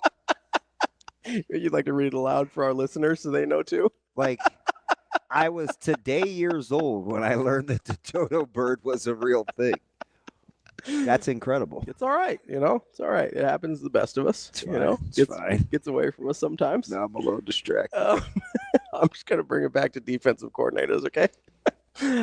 Sam mentioned when I was asking him about Brent Venables that defensive coordinators didn't typically work out as head coaches and struggled to find their quarterbacks. And I could see the direct examples of sometimes struggling to find the quarterbacks, but I'm like, I think there's a lot of really good head coaches that come from being defensive coordinators. The first and foremost is, Nick Saban. That's a defensive coordinator coming up. Kirby Smart, one of the best coaches in football right now. It's a defensive coordinator. You've got, even though he's not like a terrific human being necessarily, allegedly, we don't know, Mel Tucker was doing pretty well at Michigan State. It's a good football coach. But I mean, like Dan Lanning, everybody think Dan Lanning's a good coach, right? Yeah. Yeah, Dan Lanning, that's a defensive coordinator. You like Charles Huff? I do. Yeah, over at Marshall. Yeah. He's got some defensive background as well. Big one. That's a good pull. Brian Kelly. Great, good. Really, yeah, he's a great. I mean, even if you don't like what's happening right now, really, really good coach. He drives me up the wall, but he wins. His track he's record a multi-time coach of the year. Yeah, his track record of being a great coach is right. Indisputable. You're right. Like there's a Marcus Freeman. We like Marcus Freeman again, right? Love Marcus Freeman. Marcus Freeman, pretty good coach, right? Like there's a lot of these dudes that are defense. Like I just don't think that's true, and I wanted to make sure we went back and got it because. Sometimes we do, sometimes we don't. I think offensive guys are more. I did realize it makes people mad sometimes. Like if we let people just say whatever. Yeah, it does. And I wanted, and honestly, I would have said it in real time, but I wanted to check to make sure it was more than just, because my initial thought was Saban and Kirby Smart just immediately. And I was like, I want to make sure those aren't like huge outliers. And obviously they're outliers in the sense of how good they've been, but this is a thing. I think offensive guys get more opportunities because it's sexier.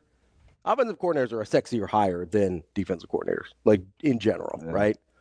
My issue, though, is, and this is what I was talking about before you got here, DB, was How much were you talking about? I rolled in at 7:06. Man, were you just rolling? I was getting on it, The Dodo bird. Well, when I got to get off of that. When I don't have somebody here to distract me, I get right into the sports stuff.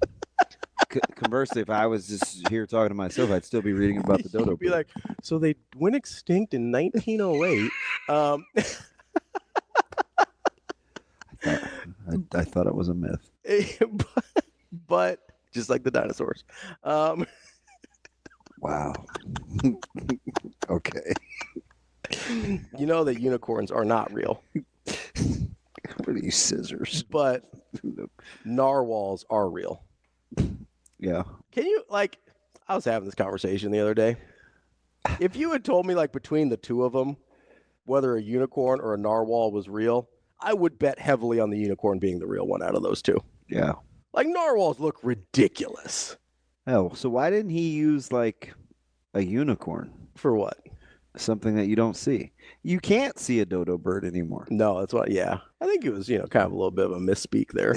I think he's just driving his point home. Or maybe because it used to exist and now it doesn't. Like Nebraska used to be well coached and prepared, and now they're not anymore. So it's he did say 20 years. Yeah. It's been a minute. I don't think that's true. 20 years. I don't think that's true. Yeah. Not as a blanket statement. There were some of those Bo teams that were pretty well prepared and coached well. Yeah. I think there's been some Matt Rule teams, some Matt Rule games here that have been well coached and well prepared. Now, it happened. We remember the ones that aren't, so it sticks out in us in a way that really frustrates us. But I don't think that's true across the board. I think that's kind of our negative perception of things that tinge the way we view the last 20 years. Because let's be honest, it's only been bad for the last 8. Yeah. Husker X's and O's, he thinks the line is light. I don't. I think it's heavy for USC. Me too. Yeah, I do too. They're starting a guy who hasn't started at USC before at quarterback. Yeah. Which I think matters. Maybe it doesn't. I don't know, but first time in that. I think the line is about right. You think so? Yeah. I would have put USC closer to the key number. 6.5, 7, somewhere in there. Somewhere between 6 and. It's certainly not light. It's. Yeah, if anything, it's a little heavy. Yeah, it's a little on the lower. But we'll see where that ends up by the time we get to game time. Maybe 7. I would imagine it's too highly bet on teams. Yeah, I would think so for sure. I would guess it comes down. This is a fun game. Where do you think it ends? Where do you think it closes? I'm gonna go with. Let me see the percentages right now. I'm going to go with 7.5. Oh, that's what I was going to say. I think 7. That's the exact number I was going to say. I think it closes at 7.5.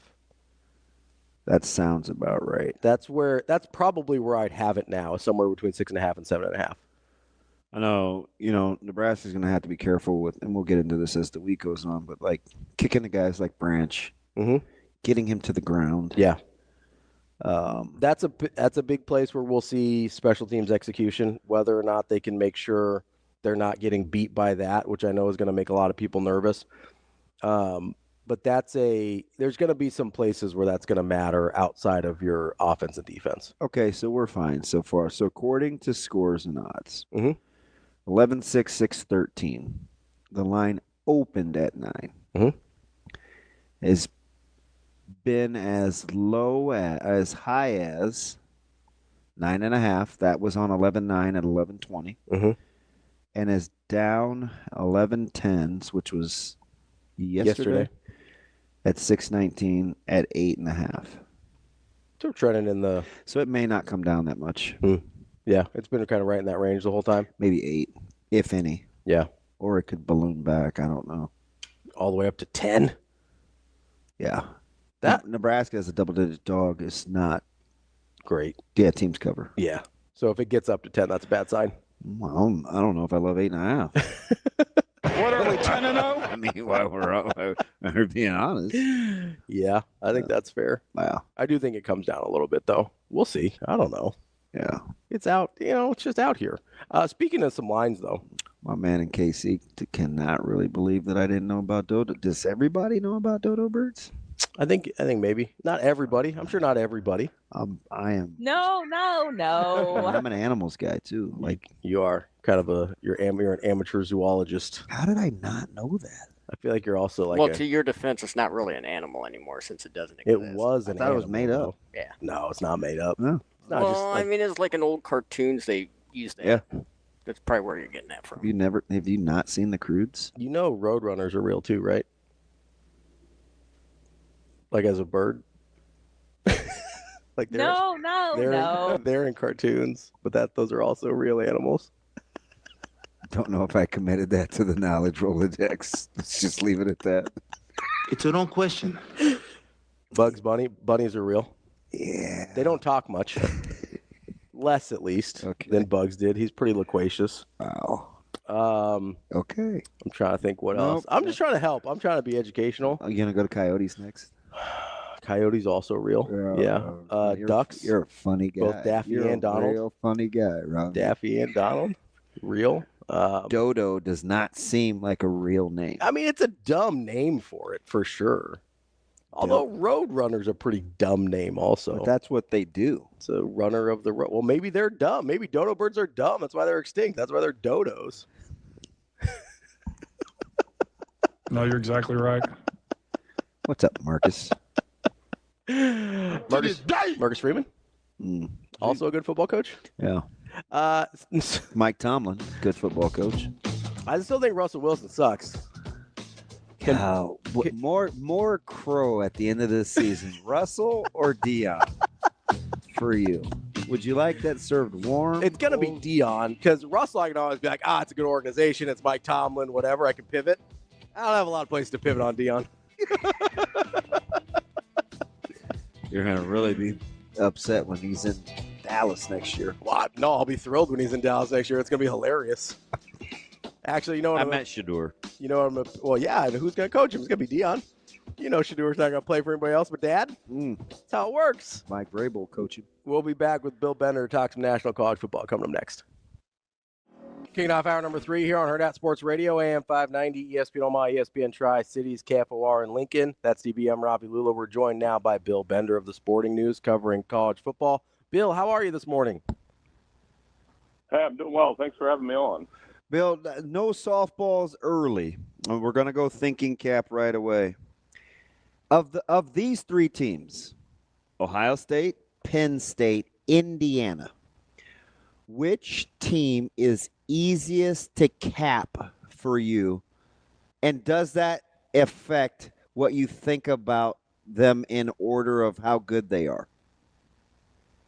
I think Indiana is probably the easiest to see how this is going to go. I don't think they're going to win in Columbus. I think Michigan would have beat them had they had competent quarterback play or experienced quarterback play or any quarterback play. And, I'd be worried about them up front against Ohio State or Penn State if it came to that. And not to mention, here's one of the debates that's going to come up with Indiana. I'm not trashing them. I'm just, they've had a great season. I just feel like if they bumped into a Georgia or a Tennessee, they would probably have some problems getting that running game going. And I don't know if they have a resume that you can look at and say they're awesome. But at the same time, I'm very happy for Kurt Cignetti and what he's been able to accomplish there. So how does that differ knowing that you watched Ohio State and Penn State play one another? When you slot the other 2 teams?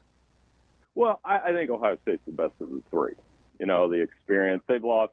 They may go in. Here's the crazy thing about this playoff format. They may play 4 games against top 5 teams if they get to the conference championship and get a rematch with Oregon in theory. And if they were to lose to Oregon, they'd probably be a 5 seed. I think that's wrong. I think This format needs to be open to having multiple teams from the same conference be in the top 4 seeds. They do it in basketball. Do we ever complain when Kansas and Baylor get 1 seeds in basketball from the same conference? Yeah. So I think that's something I'm actually writing about tomorrow. I'm kind of spoiling the lead, and then Penn State. I mean, they were the team that got criticized last week. I think they're solid, but those handful of plays against Ohio State were costly. I will say this: if Penn State played Indiana, I would pick Penn State to win. It doesn't, for whatever the reason, it doesn't seem like Penn State is a team that I think is like, oh, that's top 4 or 5 worthy. But then I pit it against like Tennessee or Alabama or Miami, and I'm like, oh, wait a minute, that's probably right on par, right? So some of it is like, are they meeting my eye for like aesthetically really good teams? But then I have to like kind of walk that back a little and say, well, compared to like 4 through 10, I could see it. Yeah, I've struggled with that all year. I mean, on one hand, Penn State has scored more than 35 points in only 1 game this season, and that was against Kent State. On the other, this is part of the season where we could, like you said, we could do that for just about anybody, and there's not a dominant team there. There's not, when Georgia's got 2 losses, and Alabama's kind of like has lost to Vandy and then turns around and beats LSU 42-13 at night at Tiger Stadium, you're kind of like, I can't figure this out. So I've had that problem all season. So I think it adds to the fun. I think it adds to the unpredictability factor. And with Penn State, yeah, they're solid. You just said it. We have them projected to play Ole Miss in the first round of the playoff right now. I would probably pick Ole Miss to win that game, but isn't that weird? It still feels like a coin flip. Yeah. Well. Bill, let's stay on the SEC there for a second, because I'm looking at Texas, Tennessee, Alabama, Ole Miss, Georgia, and Texas A&M. 6 SEC teams in the top 15 in the AP poll came out yesterday. If you're looking at, probably only 4 of those teams are getting in, which 2 teams do you trust the least out of that group? So the 2 teams that I would trust the least and the 4 that I think will get in would be, this is a tough one to sort out all those teams. I think if Georgia beats Tennessee, I could see Georgia, Ole Miss, Texas, and Alabama, and maybe Tennessee I'll get in, depending on how it shakes out the last little bit. Texas A&M, I'm not sure I trust because of the Le'Veon Moss injury. I think they would. They're not going to beat Texas. I think Texas is by far the best of the 6. It seems like it, doesn't it? I'm glad you said that. But we don't love their quarterback We've play, been right? having this conversation for like 6 weeks, and almost once or twice a week I'll say, gosh, it's hard to not be in love with Texas's talent. Like, they seem really complete. And then I go, God, I just don't love their quarterback play, though. I bet I say that once or twice a week. Well, and here's the thing. Like, if we could take the half against Georgia off the record, so to speak, so you strike that from the record like we do in courtrooms, then you would think they were the number 1 team in the country. And I've had that same kind of conversation with you. I think Quinn Ewers answered a little bit last week, though. 5 touchdowns, throwing the ball down the field effectively. That's the key. When they can do that, they're pretty complete. And I know what the rankings say, but in our bowl projections, I just kind of threw it out there because I was like, this is how I feel. I think Texas and Ohio State are the best teams in the country. And I know Ohio State has lost to Oregon, and I know they have to prove that. I understand that doesn't feel logical, but they lost by 1 point on the road, and I will pick them to beat Oregon if they get in a rematch. Texas won't have to play Georgia in the SEC championship game. I don't think that's going to happen, so I'm probably going to pick them to win the SEC title. So of those 6 teams you listed off, I trust them the most. I trust A&M the least. And those 4 in the middle you mentioned, they're hard to sort out. But you think there could be 5 teams from the SEC that get in, though? Possible. Well, here's the thing. The Big Ten. It's possible, but I would say unlikely because Notre Dame's in the way. Okay, but here's the thing, though, Bill. Let this play out in your head. Number one, who's more apt to get two teams in, the Big 12 or the ACC? And if you think they both only get one, then you may be onto something with your 5. Well, yeah, I do think the ACC is only going to get one because Miami lost, and that opened the door for that. You know, we'd all been kind of waiting for Miami to lose. I don't know how many times I've heard the phrase "playing with fire" with them over the last month, and they got burnt. And I think the Big 12 will get one, and I'm starting to wonder if that one is going to be Colorado and Deion. You know, the way that their schedule's opened up for them. Yeah. And if not them, BYU. Colorado BYU would be an outstanding Big 12 championship game, by the way. So Notre Dame, group of 5, there's 4. That leaves 4 for I think those 4 Big 10 teams we've talked about are in. So the SEC needs one of these teams to lose. They need a Notre Dame to lose, or they need, you know, Ohio State to beat Indiana so badly. Yeah, they fall out of favor. You know what I mean? Like, remember Michigan State, Ohio State a few years ago, where Ohio State beat them like 56-0. Yep. They would need that to happen. And that was all that was it. That's like, yep, they're out. So if my Army Golden Knights beat Notre Dame, then we're talking maybe 5 SEC teams. I think that's the other one I didn't even think about, so you brought it up, and that's lazy prep by me. But yeah, Army has a chance in that matchup. Yeah, it's their best chance to do it. Really love Bryson Daly. Really love what they do. Problem is, you know, Team 1 Academy team, and we saw what they did to Navy. Navy helped them out a lot with the turnovers. This Notre Dame team, if you could strike the Northern Illinois game from the record, what a team they've looked like the last month. They are destroying teams.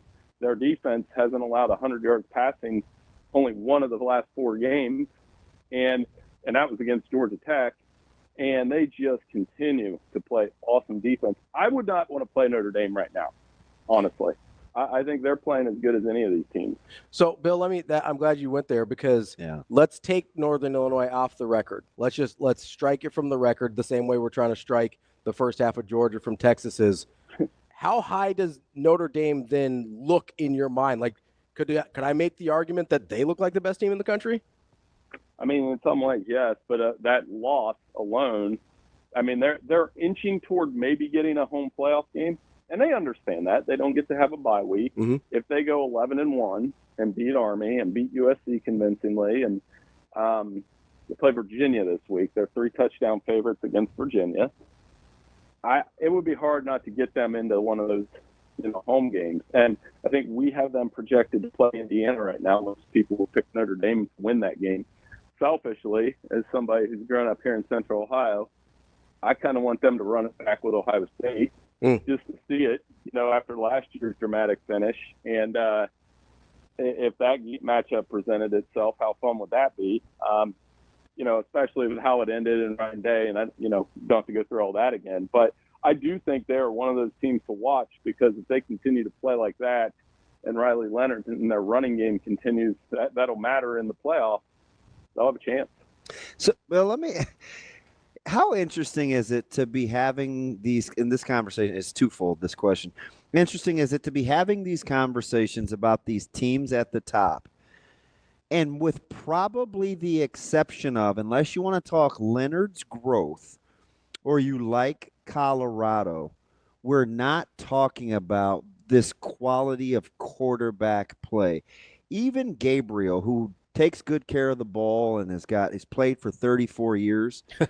It's kind of like he's almost like the third or fourth person down the road we talk about with Oregon. He hasn't even come up yet in this conversation, and he's not probably going to be a high draft pick. But is it weird to be talking about these upper echelon teams, and we're not even talking about specific quarterback and good play? Yeah, I had somebody tell me that over the weekend. There's not a team that we were so accustomed to in the last 10 years. That's a great point because Deshaun Watson carrying a national championship team, Joe Burrow, even J.J. McCarthy last year on some level. But he didn't have the huge numbers, but and he only lost one start at Michigan. There's not a dominant first-round quarterback. I would make the argument that it's Shedeur. I know Nebraska beat them, and I know they have 2 losses, but he's the one quarterback that I'm like, the reason Nebraska beat them, they shut him down. And he hasn't been shut down often. So I think they're maybe the one team you could do that with. You look at Dylan Gabriel, Will Howard, Quinn Ewers, Jackson Dart. They're super efficient, but I don't think you go into a game thinking, man, we're going to get overwhelmed by these guys. They're going out and doing their job. So that I actually think this playoff will be dictated a little bit on defense. If you look at all the playoff teams projected, and then go look at total defense and scoring defense, you're going to see a lot of the playoff teams on there. So we may have some lower than expected scoring games. Tennessee's a great example. They're winning ugly. It's not pretty. They run the ball 30 times a game, play great defense around a young quarterback. That might be the formula. Who knows? I look at them, and I'm telling you, Bill, full disclosure, I just think, man, they're not very good. I don't even know how else to say it except for I just don't know how they're going to. I love it. I love you because you just come out and say, no, like it's like, how are they winning? There's a couple of teams like that. So let me ask you this. Okay, this was going to be the follow-up, but you gave a good answer, so I got distracted. I said something over the weekend on social media where I said it seems like cohesiveness and kind of the culture. I know it's a dirty C word and you can't really see it, but I just watched these teams and you could tell who's connected. And the best analogy I could give for teams at the top is, for as good as Ohio State is, they don't look overly connected as like the working units, a cohesiveness as a team. It's almost like they're good in spite of all their talent. Notre Dame, coincidentally, looks like a very cohesive, connected team. Does that make sense? It does on the defensive side if you watch it, right? Because, yes, Ohio State is very good, and they had a couple additions in the offseason, I think, but from defensive line to linebacker to safety, corner, that Notre Dame defense is playing as well as anybody right now. The numbers don't just say that. They force turnovers. They've got a lot of veteran talent on there. They've all played together. I mean, you take that down to what I watch every weekend with my kids. I mean, I don't know why youth sports parents, here comes a quick tangent. I don't know why youth sports parents don't understand that the longer your kids play together, they become friends, and they are exactly what you just said, connected. Yeah. And I think Notre Dame's been doing, that's a long-winded way with a small tangent to tell you these Notre Dame guys have played a lot of football together, and they're pretty good. We're talking with Bill Bender of the Sporting News. Bill, I wanted to return to that quarterback point here for a second, because you and DB both made really good points about how much of an outlier this year appears to be. If I kind of put your feet to the fire here a little bit, could I make the argument that only Miami in the top even 25, not just in the top 12, has the only quarterback that you actually actively fear? A game changer. Yes. He is a game changer, and that's why everybody made such a big deal about him fumbling against Georgia Tech, but he put that team on his back quite a bit. And their defense had some lapses. They're a slow-starting team in the first half. Cam Ward may make a few turnovers, but he is the game changer, and that's exactly right. I mentioned Shedeur. I think Shedeur is that on some level, but Travis Hunter's their game changer. Mm-hmm. And, of those other quarterbacks, I'll give Dylan Gabriel this. He's been perfect for what Oregon asked him to do. Sure. High percentage throws, high completion percentage. His numbers are very much like Bo Nix. But we haven't – and he played very well against Ohio State. If it's fourth quarter and you're down 4, and he's got to lead the game-winning drive, I guess that's what we're going to figure out in the playoff if he can do that. Bill, so we're kind of watching college football, and every week, like, something crazy happens, and you're like, what? Of the improbables, would you start with the way KU, and that line was tight, so I should throw them out, and the ending wasn't crazy. But if I give you like Missouri and Oklahoma or Utah and BYU, even you could make the case Texas Tech should have beat Colorado, I think. When you're looking at kind of how these improbable things are happening, how are you explaining these? Because it almost seems like there's a handful of them every week.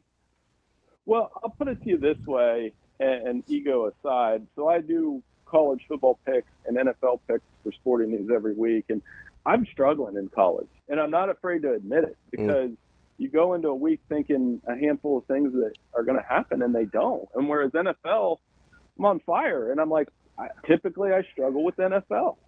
So the NFL to me has become like in the afternoon window this week, I knew the Eagles were going to beat the Cowboys by a lot, and I knew the Chargers were going to beat the Titans by a lot.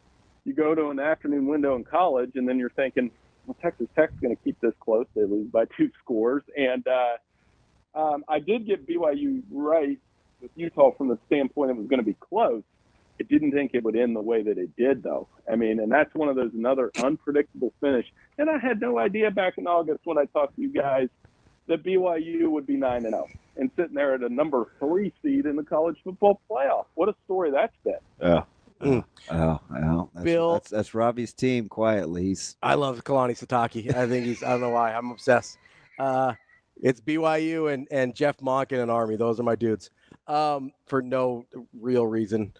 But Bill, I wanted to, I'm thinking about this as we're talking about, like, well, if you take this part of this game out for this team, and then you toss out because you kind of want to do. That's how the season. Yeah, because I'm not making fun. I'm being genuine here. So we determine the playoff by the eye test, right? So like maybe it's a little bit more like a sport that you judge, like a gymnastics or a figure skating. Should we toss out the low and high scores for each team and we'll have a better idea of who they are? Yeah, I mean, that's a good point. I have a column tomorrow writing about how my nitpick with the entire thing right now is that tomorrow when they release the second set, we're going to have High State 2, Oregon 1, and then you're going to throw it on a grid, the playoff bracket, and then you're going to have Ohio State 5. I think it's absolute nonsense. We can still put teams in automatic qualifiers. That's fine. The 4 conference champions and a group 5 team. I get it. But why can't we seed them 1 to 12 how they should be seeded? I was telling this to my son last night. He's in 8th grade. I was showing him. I was like, here's 12. He goes, and here's the bracket. And he goes, that doesn't make sense. So, and he's right. He follows the sport. And I'm like, I've been dealing with this since they had a coaches pool and split national titles. I can't explain all this. So what? Don't you guys agree, though? Because like I was saying, in the NCAA, I think those top 4 seeds should be treated like a number 1 seed in the NCAA men's basketball tournament. I'm with you. I had no problem seeing St. John, Georgetown, and I mean the Big East in the 80s. I've seen the ACC in the 90s. The Big 12. Yeah. Like we've seen it before, Bill. Could I make the argument that the automatic qualifiers should get home games guaranteed, I don't like the but AQ not buys? That's fair. That's a fair compromise. But, just 5 years ago in the NCAA, I don't remember one person complaining when the NCAA men's basketball tournament had Virginia, Duke, and North Carolina with 1 seed. Yep. No, because they're 3 of the 4 best teams in the country. I mean, right? And you won it all. So, sometimes the best teams come from the best conference. But I would compromise that. So BYU, maybe you don't get a top 4 seed, but at least we'll give you a first-round home game in Provo. They would deserve that. I'm going to steal that, by the way. That's a great idea. Well, because for me, I'm looking at, you don't want to financially penalize the teams from worser conferences, right? So that you give them the home game, but you probably don't want to overly reward them where it's like, hey, you're obviously not one of the 4 best teams in the country. Well, why are you getting a free pass to the quarterfinals? Well, and I just don't like this theory that's popped up the last couple of weeks where people are saying, well, it's advantageous to be in the 5 seed because you get not. A home game against. No, it's not. I don't think it is either. I want to buy. Give me a buy. 100%. I want to buy. The NFL's had wild cards since 1972. And only 7 teams have won the Super Bowl out of the wild card. So we can't sit here and say it's advantageous to play an extra game at any level of football because it's another chance to lose. But there is some legs to it. Like you take Ohio State and say, as a 5 seed, you're playing the 12, and then you got to play Miami. You still got to go out and play the games. But the fact that theory even exists tells me that why can't we just seed them 1 to 12 the way they should be seeded? Well, could you ever see, now this is super high schoolish, literally, but like for district play and stuff, and we've seen this, and not to go out EPL soccer either, but we'd like serpentine points, and then you come up with your districts, and it's how you see teams. So in essence, you should have 2 really good teams at the top. You should have a decent middle and a low end. Could you ever see college football getting to like the NFL where they back in meaningful scheduling? I think so. I think, I've always said the NFL, and I love both. I'm not one of those guys, college rules, NFL's terrible. I like things about both sports. I think the NFL does an outstanding job of flexing teams in and out of the schedule, of putting, riveting games like even last night, Sunday Night Football, great game. They're really good at that. And a good playoff race, even though their flaw is, you can, suppose you could win the AFC North with an 8-9 record. I don't necessarily like that, but most of the time it works itself out in the NFL. Yeah. We know who the 7 good teams are. So I think the more college football kind of emulates the scheduling end and the playoff end, because to me the best playoff postseason product in all of sports is the NFL playoff. And I want to see how the college football playoff compares to that, I guess. The first 2 days of the NCAA tournament are great in men's basketball. It's only great if there are upsets. You know what I mean? Like, yeah. We'll see if the college football playoff stacks up to that. That's our guy, Bill Bender from the Sporting News. Bill, we appreciate it as always. Great stuff. We'll talk to you again soon. Have a great week. Thanks so much. Thanks. More Hurrdat Sports Radio coming up next. Welcome back to Hurrdat Sports Radio, AM 590, ESPN Omaha, ESPN Tri-Cities, Capital R, and Lincoln. It's time for Bet On It, brought to you by Warhorse Sportsbook, the best place in Nebraska to place your sports bets. Make sure you keep that money over here on the right side of the river. Don't go paying for roads in Iowa. And listen, they already think they're smarter. They're not. Don't pay for their educational systems. You keep that money right here in Nebraska where it belongs. Go over to the Warhorse Casino in Lincoln or in Omaha. Have a little state pride. Keep that money right here and get your bets into Warhorse Sportsbook. No bets, no glory. I have a perfect. What do you got today? I have a practical example of what you were making fun of me for last week. Well, I make fun of you for a lot, so you're going to have to narrow it down. No, you went all in. Okay, what do we got? And, by the way, I saw you spending time with one of these people all night on Friday night, and Tyler Mosman. Oh, yeah, I love T-Mos. You went through this whole, you went through this whole analogy, these stories of what people would do to me, and I would say, man, he's a good guy. I like that guy. So I just found a walking example in real time. Yeah, with Nate. Yes. Yeah. Yes. I mean, he's just going bananas, right? Yeah. But there's a level of he could be right.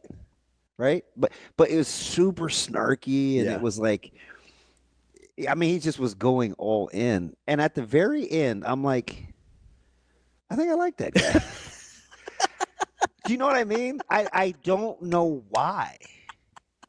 That's the best. It's I know. At first I was mortified. I was like, golly, man, relax. I know exactly why. And then I just kept reading, and I was like, if anybody sprinkles in even a little niblet of truth in anything they say, stop. You automatically you start to give them the benefit of the doubt. You're like, oh, that was 99% horse poop, but no, that's not. They sprinkled a little bit of cheese on top. I like cheese. I could deal with that.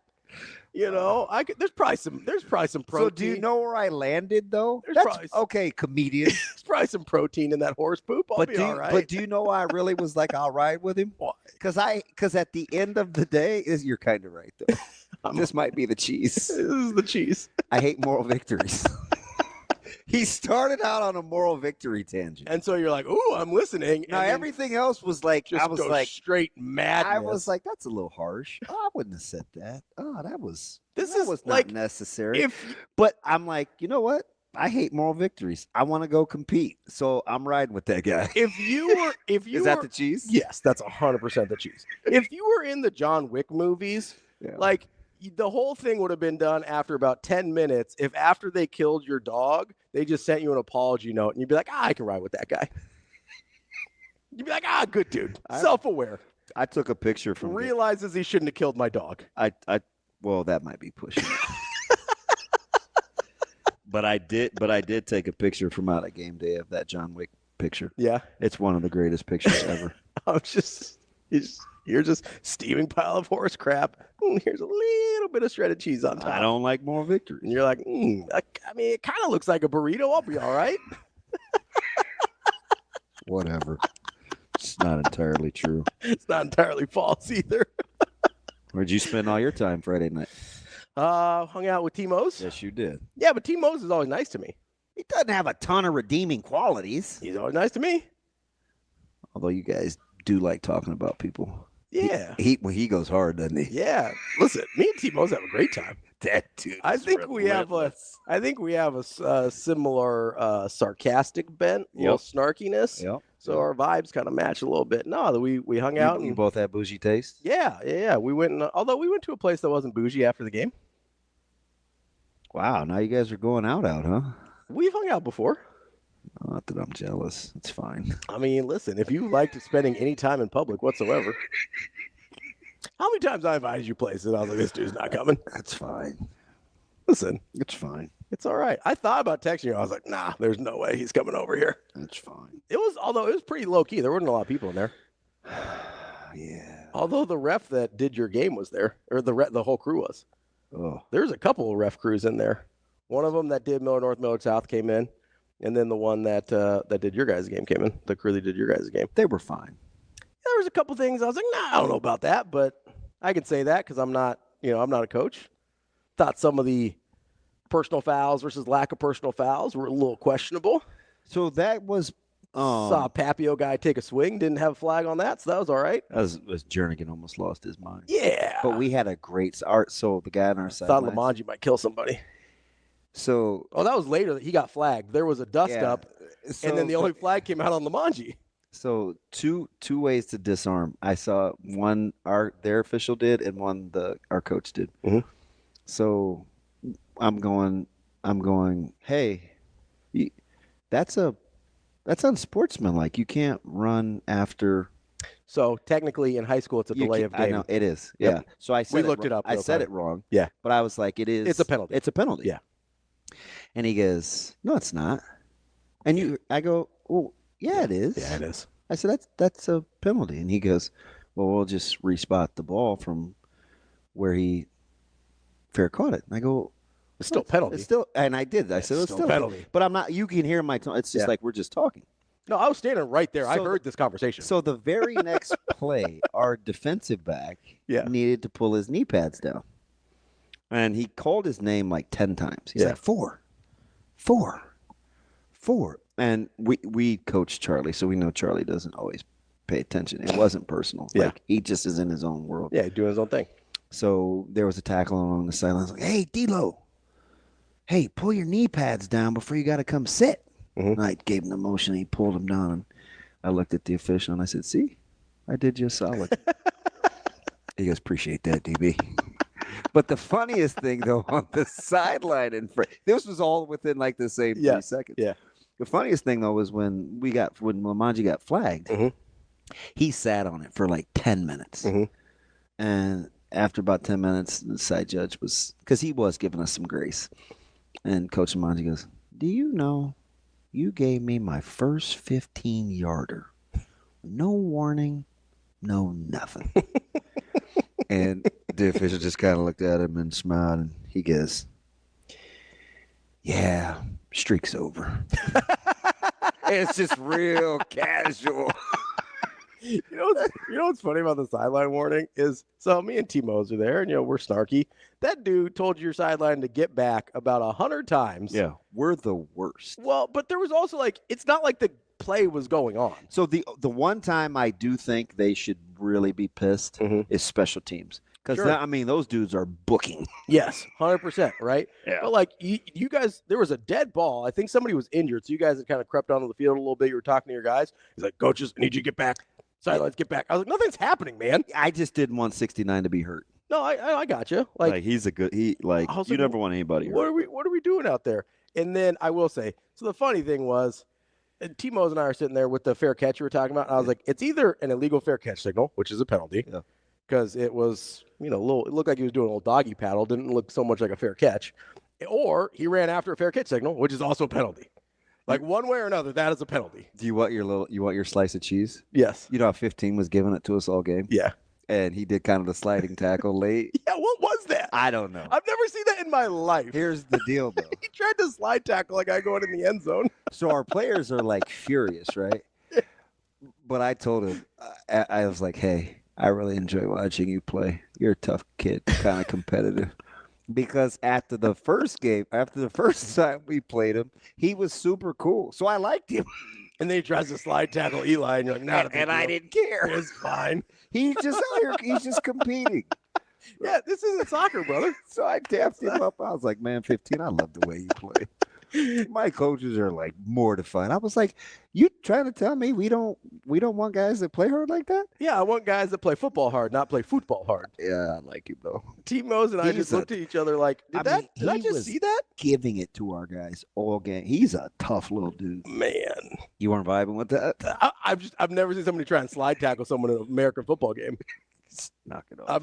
I don't even know what that was. Look what's happening here. Well, you can bet on the fact that this will be highly competitive this week. It will be. Westside Omaha North coming up in one semifinal. And Kearney Millard South in the other semifinal. It'll be interesting. We'll see what happens this weekend. That's Bet On It, brought to you by Wolrd-Herald Sportsbook. Wolrd-Herald Sportsbook, no bets, no glory. We'll be back to wrap up the show coming up next year on Hurrdat Sports Radio. Wrapping up the show here on Hurrdat Sports Radio, AM 590, ESPN Omaha, ESPN Tri-Cities, KFOR, and Lincoln. That's DB. I'm Ravi, Lulla. Reminder, Nebraska's last home game of the season is just under 2 weeks away, which means the last live breakfast of the season is coming up as well. We are hoping and praying not only that you join us, but that DB's breakfast sandwich doesn't get eaten before he gets a chance to get it. I'm talking to you, Micah Benning. Make sure you get to eventbrite.com, sign up, get your reservation or your table reserved for November 22nd. That's a Friday. And you're going to have a chance to win tickets to that Wisconsin game from our friends at Tickets for Less. Talk about just adding cheese to something I don't normally like. What's that? That's Micah. Yeah. Is that why you did that? In order to like your kids, you're like, man, I got to polish some turds around here. So he realizes we brought him up for the playoffs, right? You're one of us. Yeah. First thing this dude says this morning, it's 6:40. Westside, we're in the semifinals, right? Yep. You know what this dude said? What? What's that? Told you a month ago, don't sleep on North. Bro, we play them. That's fine. Good. You're right. Let's move on. Because his boy Jones is over there. Why would you say that to me?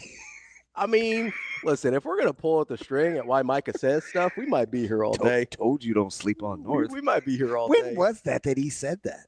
That was at the beginning I know it was at least at the beginning of the playoffs. It might have been with a regular season. I think it was longer ago. I think it was a little bit longer ago than that. Yeah, that's fine.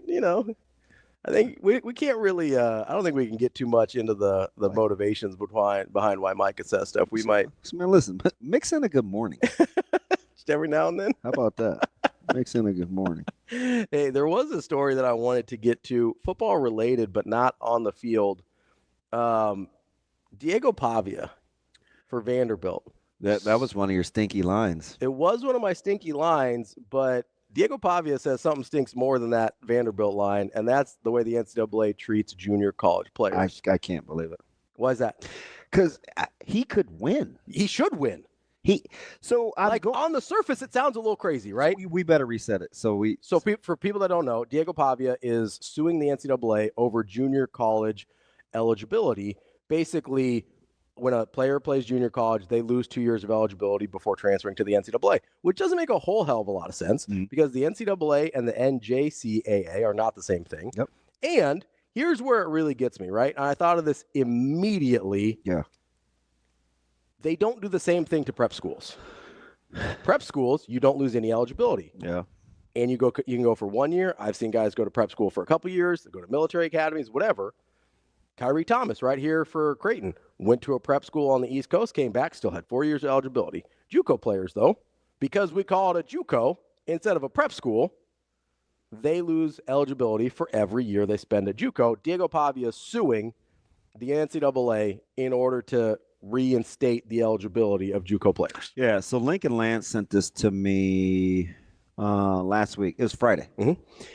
And kind of he laid it out, and I said, that's interesting. I think he'll win too. I think so, because here's the argument he's making. But here's the response though that got my attention. He says, "You think?"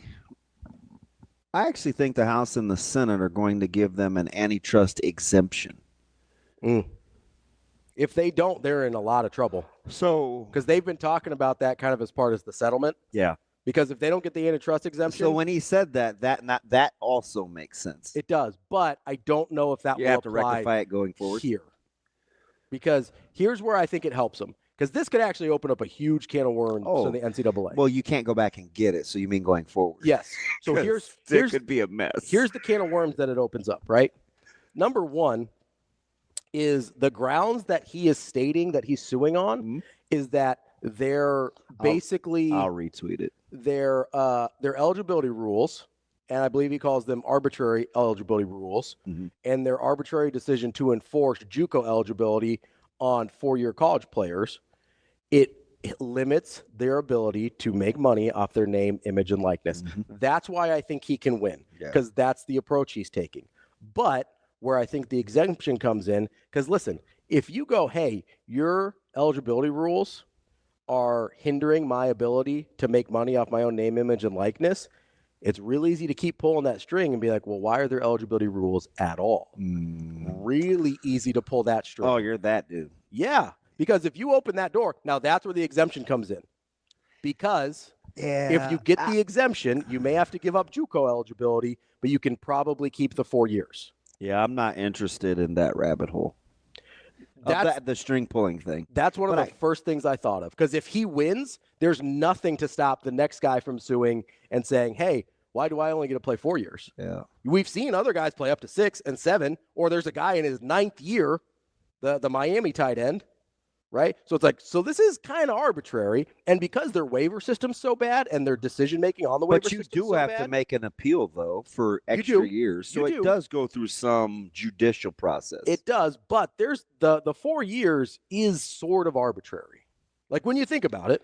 So you almost wonder. So that's why I started pulling at the string. Well, because you almost wonder. So there's a ton of people. There's probably 40-50% of the people that I talk to about the whole red shirt thing, especially in the hills of like this year where some guys get the red shirt, some guys don't, where you just get 5 years to exhaust eligibility, period. Yeah. So they're going to have to come up with some sort of different rule, whether that applies to JUCO guys, whether it applies to regular guys, whatever. And they're going to need the antitrust exemption. Otherwise, the next lawsuit is from a 4-year guy that wants to play more or wants to make more money off his name, image, and likeness. Like if this is a business, which is how it's now being treated, why does he arbitrarily have to leave after 4 years? Term of employment. Well, if the university is like, yeah, we would obviously. Well, aren't they going to be employment agreements? Right. But if the university, see, here's where it gets tricky. What if Oregon's like, yeah, we would keep Dylan Gabriel for another year? What if Ohio State's like, yeah, we would keep Will Howard for another year, and they would like to extend his employment agreement? That's when you end up with a problem of, so this thing is arbitrarily limiting both what the university and the player want. I think university guideline. Well, you can go to school for as long as you want. Yeah, I understand. You could go get a master's, go get a doctorate. You could walk out of there full-fledged MD if you wanted to. Mm-hmm. The eligibility rules are totally arbitrary because it used to, because we're like, it takes about 4 years to graduate. They better get this one over hurry and start with the exemption and then work on the legalese. Because there is a rabbit hole here that is deep trouble for the NCAA. So, but the deep governing so their bylaws are supersede. They supersede the precedent so far because the precedent hadn't been challenged yet. Yeah, no one has sued. That's the only reason. That's the only reason the bylaws haven't just crumbled is because nobody sued them yet, right? If you sue on the terms of just general eligibility, then there's nothing to keep those bylaws afloat unless they get the antitrust exemption. That's the only reason salary caps are legal in pro sports, right? Because it's the same thing. They're limiting they're limiting a person's potential ability to earn. Eligibility is just an artificial salary cap essentially on how much you can earn over the course of your career. That's the argument you would make. That's the argument I would make at least. Yeah, I don't want to play that long though. You don't maybe. But what if you're a guy like Dillon Gabriel who's not playing NFL football? Dillon Gabriel is not an NFL quarterback. He could play for as long as he wants it at Oregon, and Oregon. He already has. I know, but what's to keep him from playing 2 more years? Bo Nix. What about Bo Nix? Well, he just broke his record for most games started, right? So right. Interestingly enough, they both did it at Oregon. At Oregon, and maybe the more success Bo Nix has, Dillon may think, you know what, it just takes the right fit. I only need one team to fall in love with me. Maybe, but if somebody's still writing 7-figure checks every year for you, you'd be like, hey, I already have the one team. Do you really think he's getting 7 figures? At Oregon, absolutely. I do not. I think that's one of the more ridiculous things. Okay, so let's say it's $500,000. Is that a ridiculous number for Dillon Gabriel at Oregon? No. Okay, so let's call it $500,000. If he's like, hey, I can just keep cashing $500,000 checks to do this thing I already know I'm good at. Like, at some point, maybe the college guys that aren't getting good grades from the NFL are like, well, hey, I already have a team that fell in love with me. It's the Oregon Ducks. Why not just keep cashing those checks? That's interesting, too, because TK is like, and you and I talked about him 4 weeks ago when Utah hit the skids. Mm-hmm. Cam Rising may play until he's 40. 100%. Although he's shot. I would say, I don't know. His body certainly will not allow him to play until he's 40. Yeah. And his production this year may not have Utah wanting him to play till he's 40. But that's why. What kind of statements will the statement come before the fine from the Holy War? Well, the fine already came down for Utah. So I don't know. Have they released a statement? I didn't see one. I did see it's like $40,000 to the AD. I don't think I saw a statement. That was quick. Yeah, it was yesterday. They had it done. I mean, under 24 hours. Wow. Because that game didn't wrap up till like midnight or after our time. $40K for that? I believe so. Yeah, I believe that's what the number was. Seems excessive. Yeah, they don't really like they don't really like you coming after officials. Did you what? I watched the game. I've watched a lot of games that were egregious officiating and somebody still got fined for saying it out loud. That's kind of the deal, right? It's almost like the worse the officiating is, the more the fine's going to be for you saying anything about it. That's how it seems, at least. You'd think that there has to be some sort of. I need some level of self-awareness or be like, "Yep, that one's on us. Sorry about that, bud." So who do you like tonight? The Rams or your main man Hakusua? I'm not a Miami guy. I've been all in on the Rams.